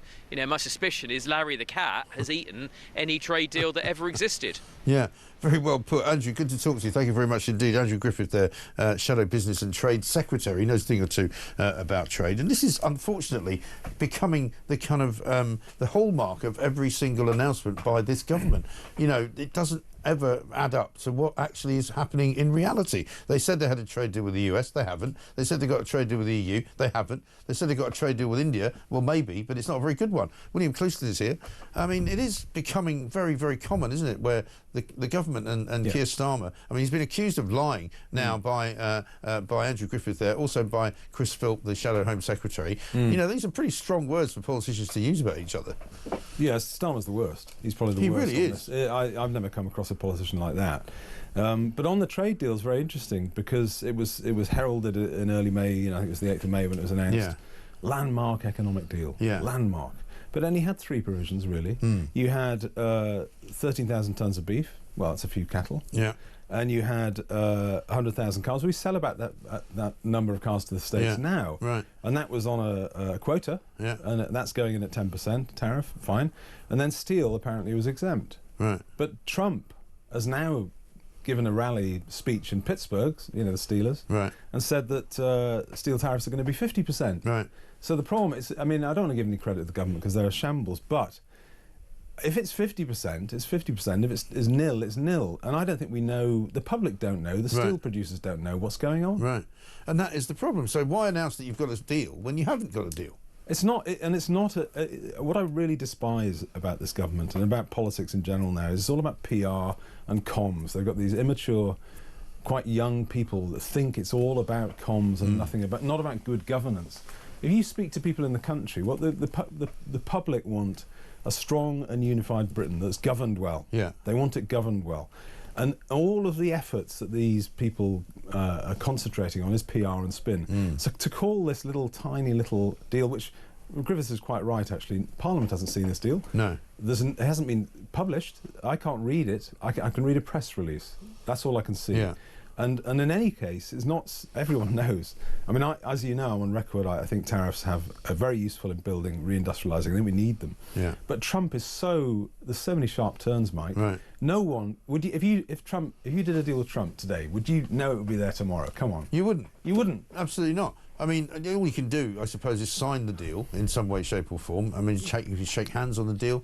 But, you know, as you said, he could just turn on a whim for one particular reason. He might not like something that he's seen on TV, and suddenly the deal's off. Yeah, but so if that's the case, then it's wrong. And I think it's wrong for the government to pretend that it's a landmark, or we've now got the trade deal. But that's the problem. That is the problem. That is the credibility it's a form gap of lying. The credibility gap now is vast in terms of not just the Labour Party, but also in the Tory party sense as well, because, you know, last week, for example, I had a couple of rows with Tory MPs because they came on and started attacking Nigel Farage, and I just said, you know, what are you doing that for? He's not in government. You know, why are you wasting your time on that? They're terrified. Well, they are terrified. They don't want to say that, but attack the government, you know, take the government on. But they're both, I think, for a lot of our viewers anyway, and people who voted Reform at the last election, many people just don't trust politicians. They trust Reform because they're new, and as long as Reform don't tell the same kinds of lies, they'll continue to trust them. And the same goes for the SDP. Yeah, I think we're a bit more substantial than Reform. We're much smaller, but I think Reform are benefiting from total collapse in trust in the two-party system and in SW1 and the system, and they're using, not unreasonably, they're using Reform as a sort of cudgel, as a wrecking ball. They'll use whatever they can, Mike. That's the way it goes. But you can't surely just keep on. I mean, Andrew Neil wrote the piece that I'm sure you saw, where he said in 55 years of covering politics in this country, he's never come across a more sort of mendacious and lying individual than Keir Starmer. Well, I've said that he's the most duplicitous politician I've ever seen, and everything, and it still appalls me. The man that was most responsible, put most effort into denying a democratic vote in 2016, the Brexit vote, a few years later, he's standing up in front of Union flags and saying how patriotic he is. And he didn't even want the government, the country to run itself. No, he didn't. He was the main opposition. And he's still, even now, running back into their arms, hoping that, you know, they'll sort of envelop him and bring him back into the fold because he feels more comfortable there. You know, we do a thing here called Lie of the Day, and I just look out for his first tweet. His first tweet today came out at 8:04, and this is what it says. My first duty is to keep the British people safe, which is why national security is a foundation of my plan for change. Our £5 billion investment into defence will create hundreds of jobs, boost the economy and defend our country. Now, the trouble is, I don't know if I believe a word of that. I mean, certainly the national security of this country is not being done on the south coast, where, you know, thousands of young men are coming in literally every week. And that is part of our national security. He's not doing anything about it. Well, he is doing something about it, Mike. He's gone into business with the gangs. Well, I mean, he's in business with them because the model relies on the incentives that his government give the gangs. Yeah. Without the incentives, if you don't have a nice hotel room and you don't have benefits, and you don't have your dentistry done and driving lessons and the rest of it, in particular, if you don't have the prospect, the almost certain prospect that you will stay if you get here, the model goes. Yeah, and I've said, and that would stop them. And it would stop, but he's not interested. Labour in general have no credibility on this at all. And you've got, you know, organisations like the Women's Safety Initiative starting up quite rightly because people are concerned about disproportionate crime amongst some of these groups. Yeah, unvetted fighting age males coming in their thousands. And people get so fussed about, it is an invasion, obviously, unless you're retarded. Yeah, it is a real invasion. There's no harm in saying that word. I mean, we had a message from somebody called Tina, who's a listener, earlier on, who said, we've been on a war footing as women in this country ever since this mass influx of migrants have come.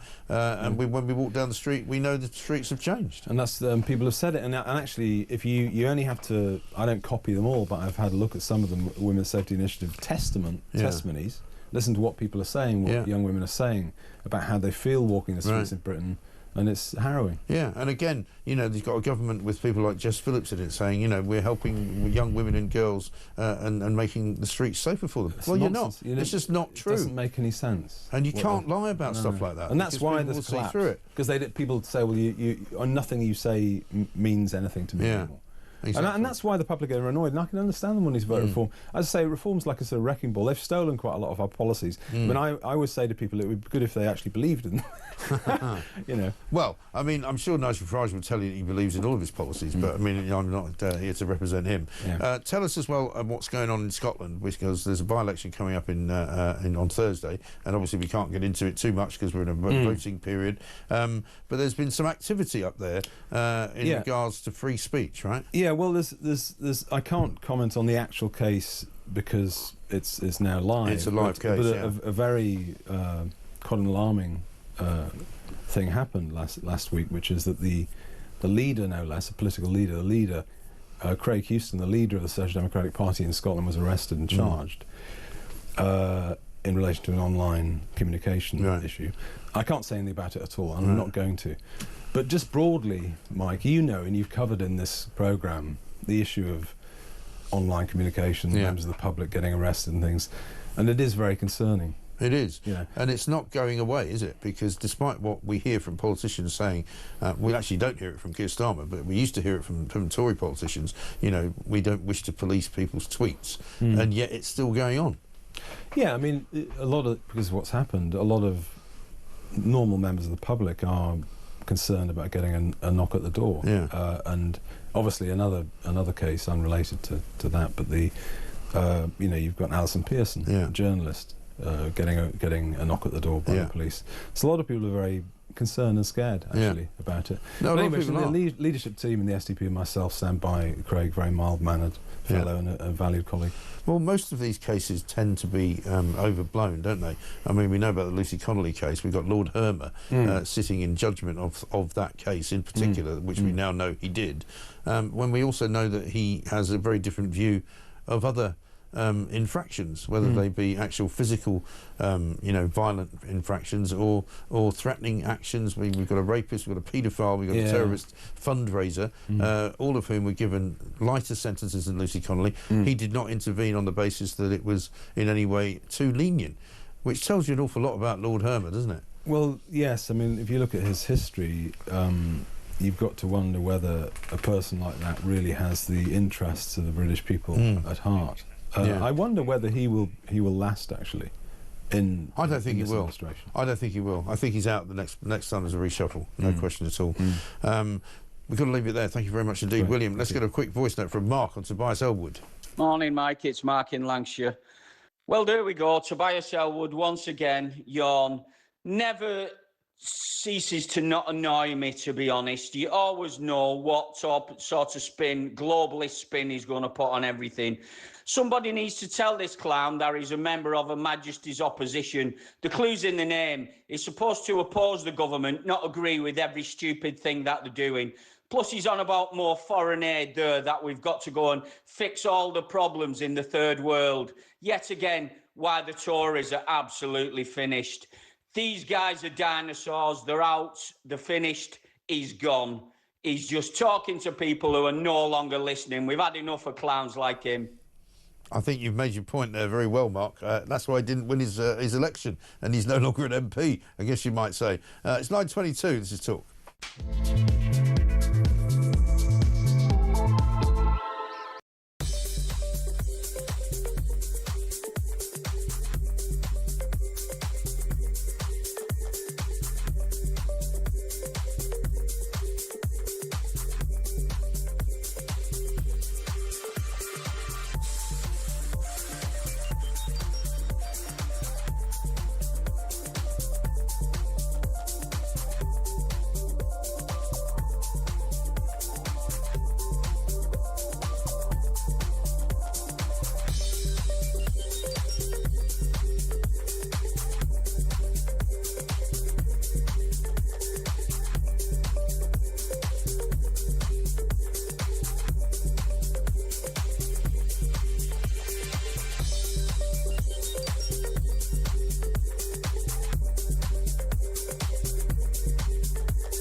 Lord Hermer is a danger to the United Kingdom.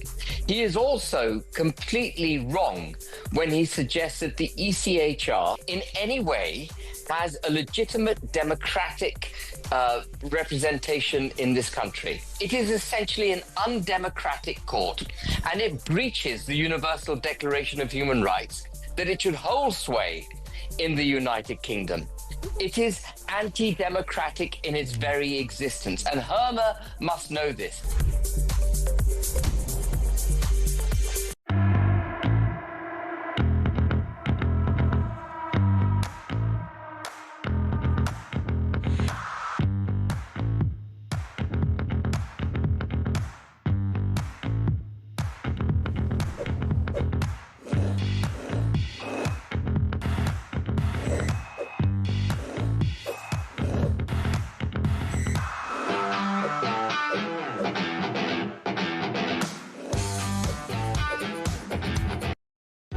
Across the UK, on DAB+, on your smart speaker, on your smart TV, and on your side. This is Talk.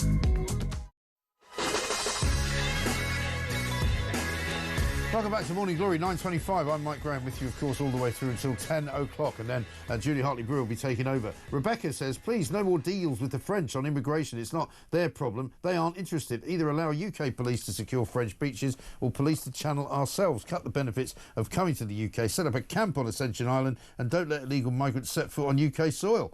Yeah, well, I mean, all of those things could be done, and it would actually make for a much safer situation in this country and a much better and lawful situation as well. Let's talk now, though, to Charlie Hedges, MBE. He's a missing persons expert. Front page of The Sun this morning, and many other papers as well, has got the story of Madeleine McCann and a fresh search being done today by police in Praia de Luz in Portugal, German police, who are facing a race against time to charge suspect Christian Bruckner. They believe, thanks to a Sun documentary and a Channel 4 documentary as well, that there's reason to believe an area that needs to be searched, which wasn't, I presume, searched before, could bear some fruit when it comes to clues about what may have happened to her. Charlie, very good morning to you. Good morning. Thanks very much for joining us. German cops seem to think that this is the only suspect in the case, the prime suspect in the case, if you like, but they haven't really got any evidence. They're hoping to find some. What do you think the chances are? Obviously, with the amount of time that's passed, it becomes more and more difficult to secure that evidence, and any evidence there is will have been degraded.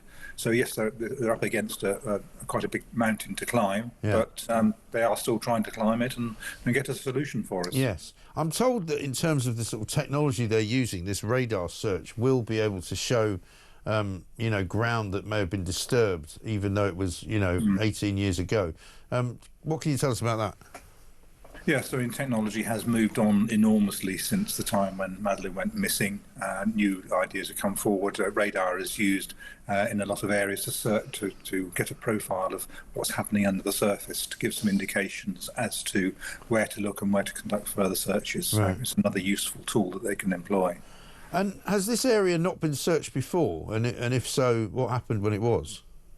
Afraid I don't know that. Presumably not. But I can't say for certainty. Because there were a lot of sort of criticism, weren't there, at the beginning on all of the actions of the police. It was a very fraught time, I know, for the family, and an awful lot of sort of accusation and counter-accusation was made. But a lot of people said at the time that they didn't think that the Portuguese police did a particularly thorough job.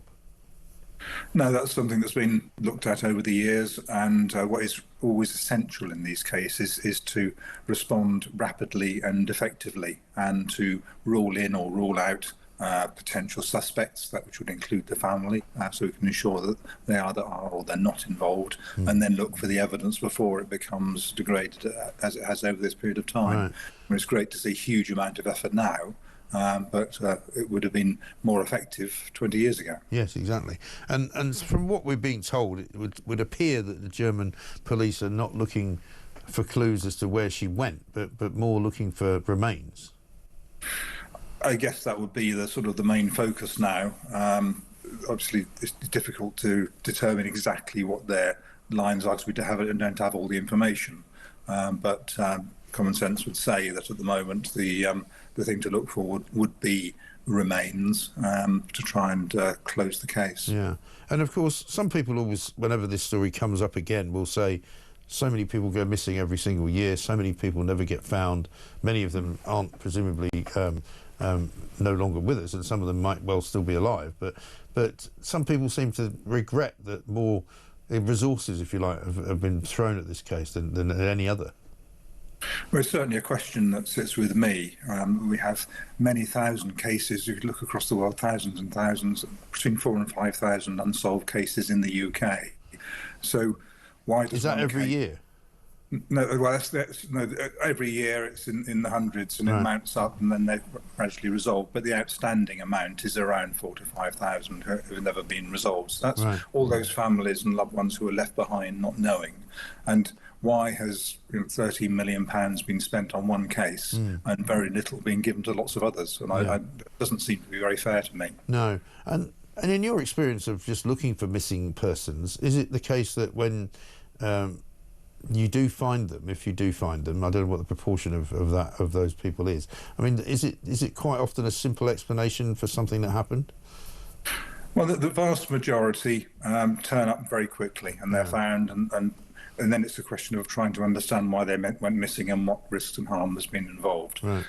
Some take much longer, as in these cases, and we do get successful resolutions after many years. And there is a perfectly innocent explanation for what's gone on, and the person has decided. So, as an adult, if I decide I'm not going to come home later on today, that's entirely up to me. It's not, for anyone to investigate. But obviously different with children. Yes, absolutely right. I mean, everyone would hope that Maddie can be found. She'd be 22 years old now if she were. But listen, Charlie, thank you very much indeed. I know you've got to run. Charlie Hedges, MBE, missing persons expert on the search for Madeleine McCann. And if not for the search for Madeleine McCann, search for some sign that she was in this place in Praia de Luge, where she was possibly kidnapped and disappeared from, vanished, aged 3 years old in 2007.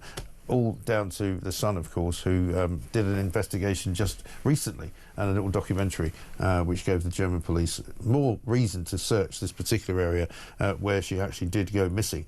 Stephen says the armed forces need to behave more responsibly with the defence budget, as their record in procurement is terrible. And looking at those 4 policemen who are watching the migrants getting into boats before they come over here on Saturday, did those 4 French policemen get £120 million each of taxpayers' money from Britain just to stand there watching the migrants cross the channel to England? And Ian in Birmingham says, let's see if Rachel Reeves has got her laughing face on at PMQs tomorrow, given a recent coroner's narrative over a farmer's tragic death.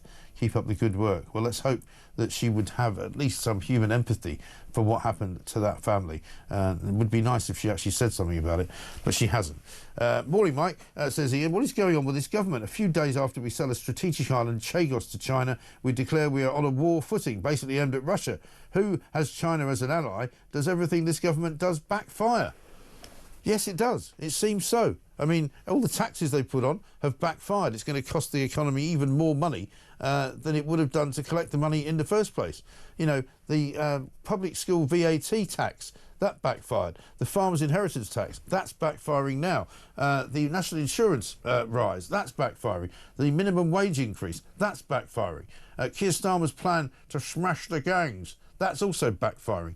There's nothing that they've got right whatsoever. Let's get a voice note from Rachel. Morning, Mike. Great show as always. So we're discussing the up-and-coming spending review. Well, here's an idea. Why don't you stop paying the £1 billion a month that we're paying for non-British nationals? My God, the defence system's going to be up and running in no time, mate, with that much money. What's that, 1 year, £12 billion? How much a percentage of the GDP is that? This country's an absolute joke, mate, going down the toilet. All right, have a good day, mate. Bye. Rachel, not Rachel Thieves, thank goodness. Yeah, very sensible woman. Thank you very much indeed. The country is in a very bad place. Coming up, Sacha Lord's going to join us. He's a nighttime economy advisor up in Manchester, of course, and he's had plenty of run-ins with previous governments about keeping the nighttime economy alive and keeping hospitality alive. We learned today that as many as a third of all pubs and restaurants are now on the brink of failure, thanks to Rachel Reeves and her ridiculous increases in taxes for business, right? We've got 76% now of properties in the hospitality business making a loss. And for how much longer is that supposed to go on? It's 9:34.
across the UK.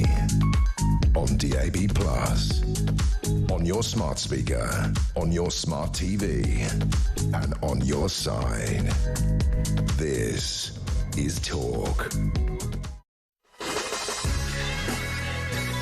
Welcome back to Morning Glory, 9:36. I'm Mike Graham with you all the way through, of course, until 10 o'clock. This from Stuart. I think all this war-footing dribble from our human rights lawyer of a Prime Minister is his way of trying to convince the public that he is a British patriot, of which we know full well he is not. The exact opposite, in fact. Stuart from Bradford says, regarding the war footing, it's a fear tactic to gather the people to side with the government. The USA do it, it creates fear, so they forget the real issues. Well, I think I can clearly say that not one of you listening to or watching this show this morning has bought into that at all. Ollie says this, remember Keith Starling saying a man involved in people trafficking was arrested, but why is there no more arrests? Like, what happens to the operators of the boats coming across the channel? Surely they are the smugglers. Well, I said this yesterday. More than 38,000 people have come illegally to this country on those boats. I'm not going to call them small boats because they're not really.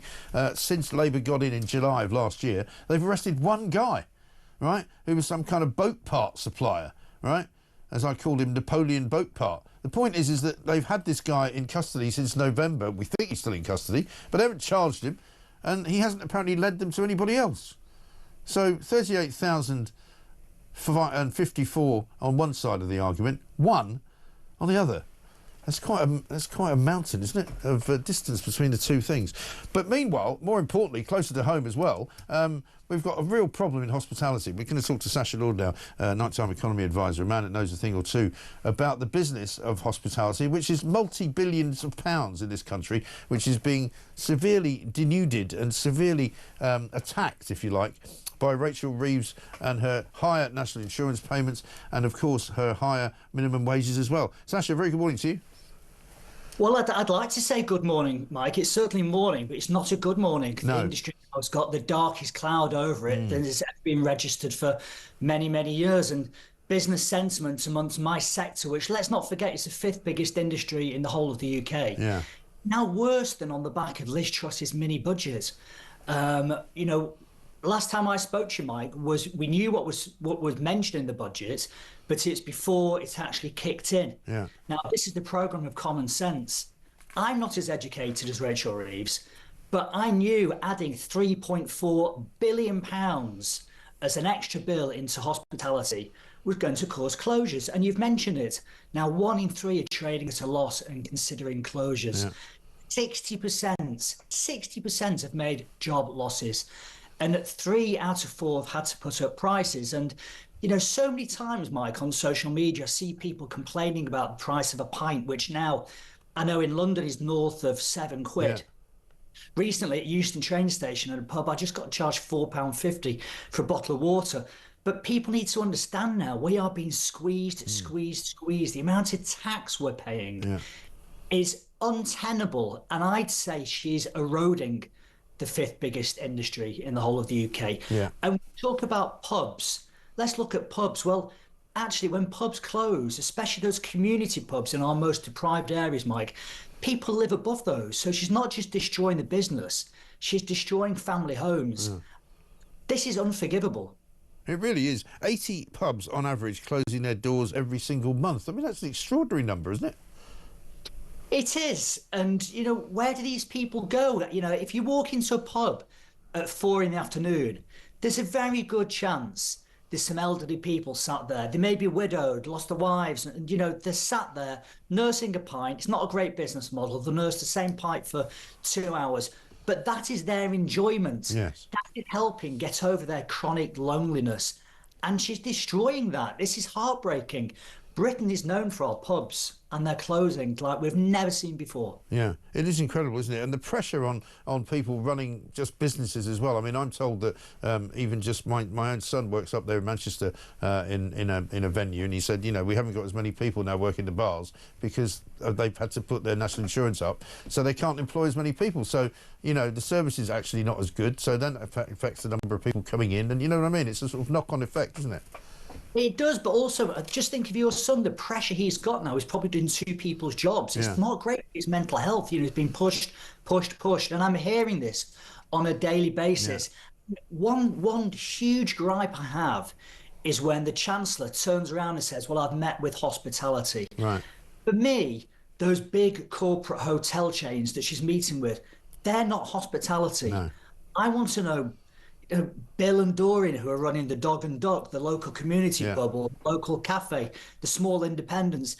They're the people who are making a difference to the high streets, not the big corporates. Speak to the people that really make a difference. But this is the trouble, isn't it? We've got a government of people who don't seem to understand the businesses that they're talking to, you know? I mean, you see, again, with Keir Starmer yesterday going out and about into, munitions factories and talking about creating hundreds of thousands of jobs. You know, maybe that will happen, maybe it won't.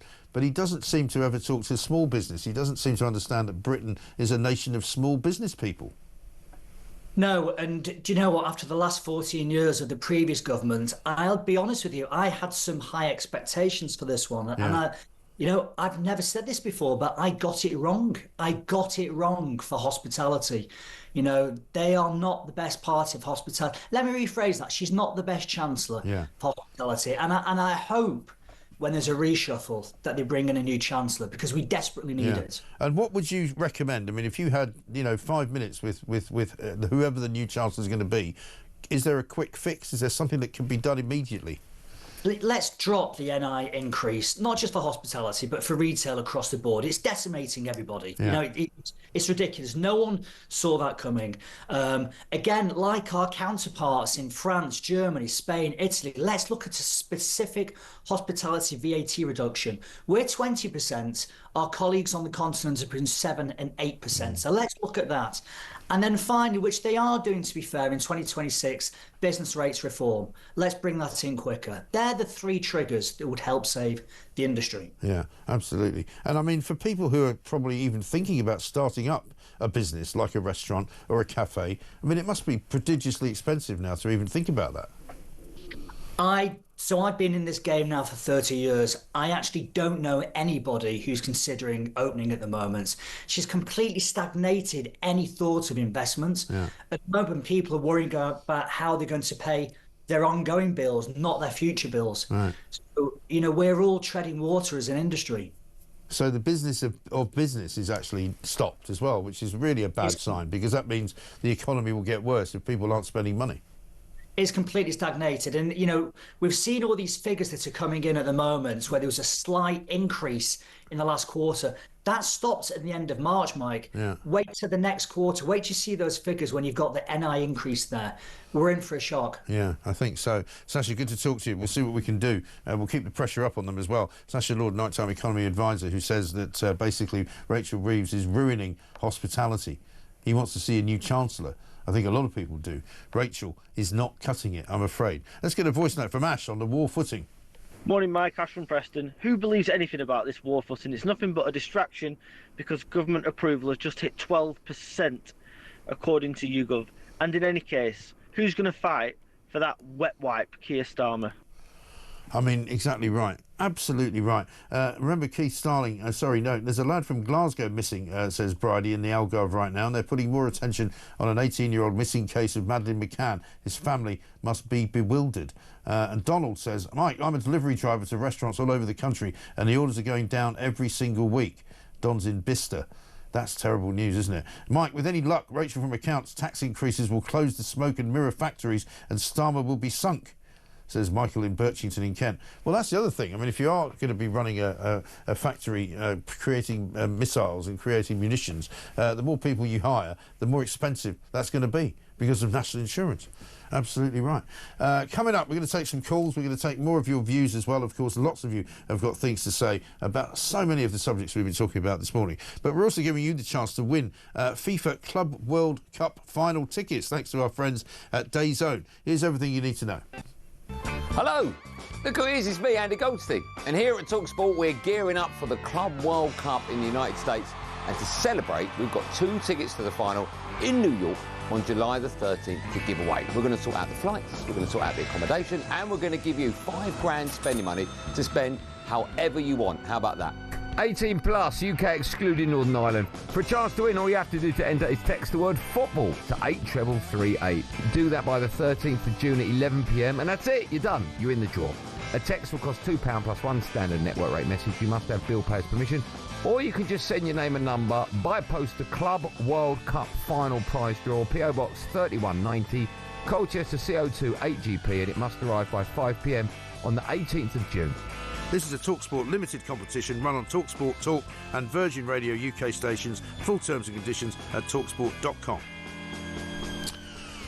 Thank you very much indeed. Scott says this: Hi Mike, I've just phoned my GP surgery for an appointment. Not a medical emergency, but it's about time I got it checked. 4 weeks is the first appointment I could get. Or try the 8:30 a.m. rush for an appointment. What is his grace for a so-called first world country? Scott from Sunderland. Away the lads. I thought Starmer said that they were stopping all that. I thought Wes Streeting said they were stopping the 8:30 a.m. rush. I thought he said that everything was going to be done online. It was all going to be different. I'm pretty sure that was last summer.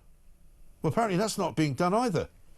Is there anyone in this Labour Party that can tell the truth? Maybe we should search for it. Can anyone name anyone in this government that tells the truth? I can't think of anyone. 9:47.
You mean, I don't know if you've been to conflict zones of the past. I've been to lots.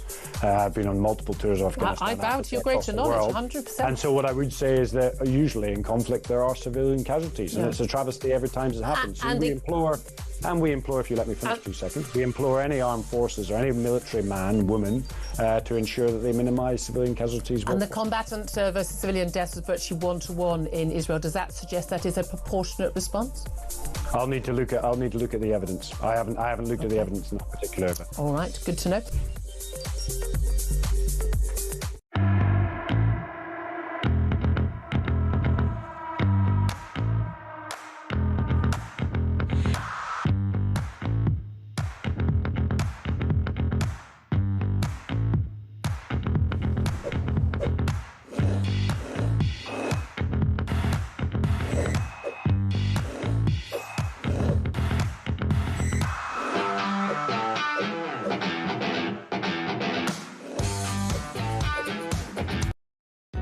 Across the UK, on DAB+, on your smart speaker, on your smart TV, and on your side. This is Talk.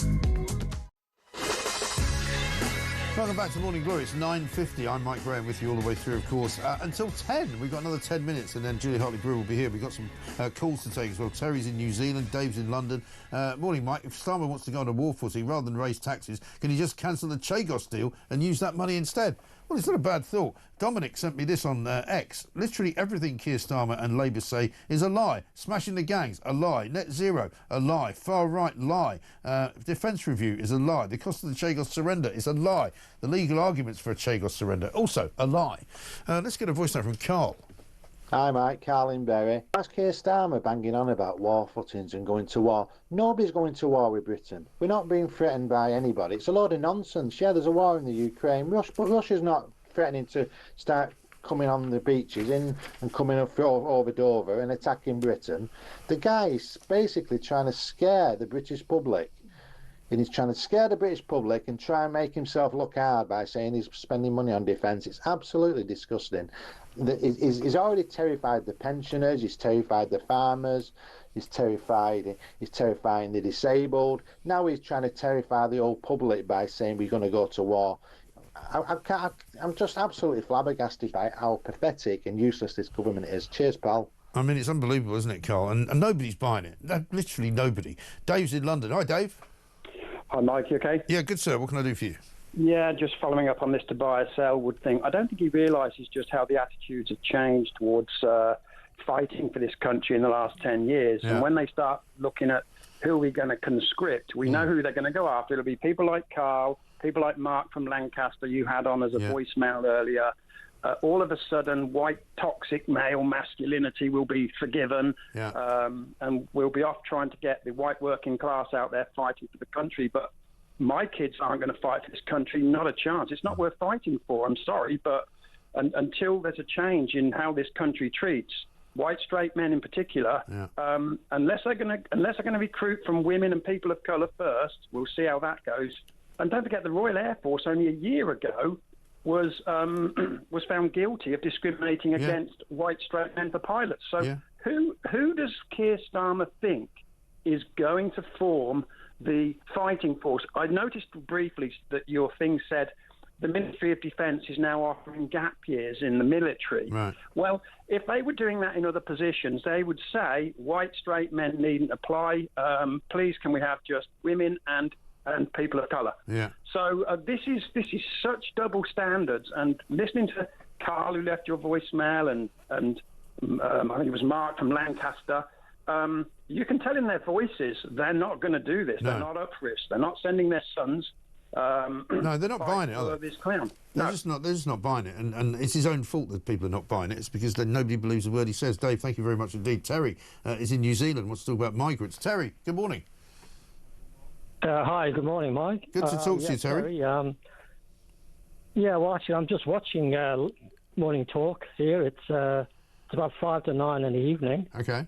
And I saw the photo of the French police standing at the seashore, watching the migrants go away.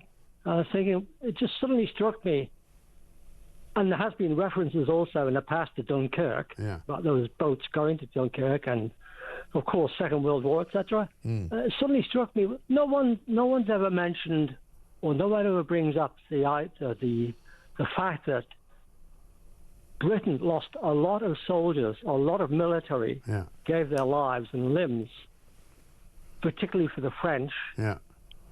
And I just think it's amazing that no one ever brings this up. Yes. Maybe people have and we don't hear about it. No, it's a good point. But it's actually ridiculous. Yeah. It's ridiculous. It is. I was born in 49. Yeah. After the war, but there was an uncle of mine who was killed. He was in the Paris parachute regiment. He was killed. And I'm thinking, there's so many British people gave their lives for the Europeans and the French in particular, and they can't even stop they won't even stop those boats. No, it's extraordinary. It's a very good point. No, listen, I don't think anybody's ever mentioned it before, Terry, but thank you for doing that. A lot of people will resonate with what you've just said, because it's absolutely outrageous, isn't it? Johnny Maidstone says, Mike, if a migrant is caught in a lorry, the driver is fined £1,500. Why aren't the border force being fined? Good question. Why aren't they finding the people driving the actual dinghies instead of helping them? Michael's in Chesterfield. Hello, Michael. Morning, Mike. Morning. Just a comment that I'd like to add. You've been talking about Starmer preparing for war this morning. I thought he must be talking about civil war, because that's the only war that's on the horizon in this country. There's a Trojan horse in this country. There's a runaway train coming down the track, which Starmer is helping along. Yeah. And after the next terrorist attack, I think there will be absolute mayhem in this country. So it's absolute nonsense if he's talking about war against Russia, which is utterly worn out after this war against Ukraine. Lost 1 million soldiers. They're not preparing for anything of note. I believe it's the same with China. And what would happen if China invaded Taiwan? We'd not do anything. Well, we shouldn't do anything, should we? I beg your pardon? I don't think we should do anything, should we? Well, no, we shouldn't do anything. Absolutely. We've not got an army that could invade the Isle of Wight inside 6 months. No. It's absolutely abysmal. It is. And if all those people coming into this country now were to arm themselves by some master plan, and that's not, beyond all... No, it's not. It's really not. There's an awful lot of them. Twice as many, we believe, than there are actually people in the army. It's extraordinary. Michael in Chesterfield, thank you very much indeed. People are very angry about this war business, War footing, 9 danker, I think is what people are saying. Dear Mr Graham, war footing, so, abolish net zero, stop HS2, reduce overseas aid, implement physical return of boats, assess immigrants already here. Our Prime Minister can use these get out of jail cards. Why won't he do it? Well, indeed. Why won't he do it? If he wants money, he doesn't want to come after us for any more taxes. Thank you very much indeed. War footing indeed. Judy Hartley-Brewer's here. Very good morning to you. I don't know why people are being angry about being put on a war footing. We're going to need to be on a war footing. Better we do it sooner rather than later. It'll be cheaper that way. But I agree, cutting net zero... There's plenty of money that can be found. Oh, exactly. You can't be on a war footing with net zero because your energy costs and the fact that we have to rely on Norway to provide us with electricity. So we need to drop... You cannot be serious about being on a war footing unless you're spending way more than 3% but he can't be serious about anything. And getting rid of net zero. Here's Starmer's problem is he can't be serious about anything. The trouble is he's lost the room. There's no joined up thinking. Nobody believes the word he says. Nope. Right, so especially not the people standing behind him. There was one bloke standing behind him yesterday. Why do they put people behind? Also, people are standing up, not even able to sit down, and they're just standing there like this, absolutely grim-faced, they are aren't grim. they? Well, it is grim. It's very grim. The whole thing is grim, but also the fact they're not actually talking about how much this is going to really cost and whether they're going to commit to this 3%. Right. Which I think is the lowest end of where we should be. I've been saying this for a long time. No one serious in the military thinks that we're not risking possible needing to go to war in the next few years. So reality check, people. We don't want to. The best way of avoiding war is being able to prepare for war and looking like you're willing and able to go to war. Well, we can't really actually fix the roads in this country. So the fact that anybody... But we're not going to be worrying about the roads when we have the economic cost of a war on our doorstep.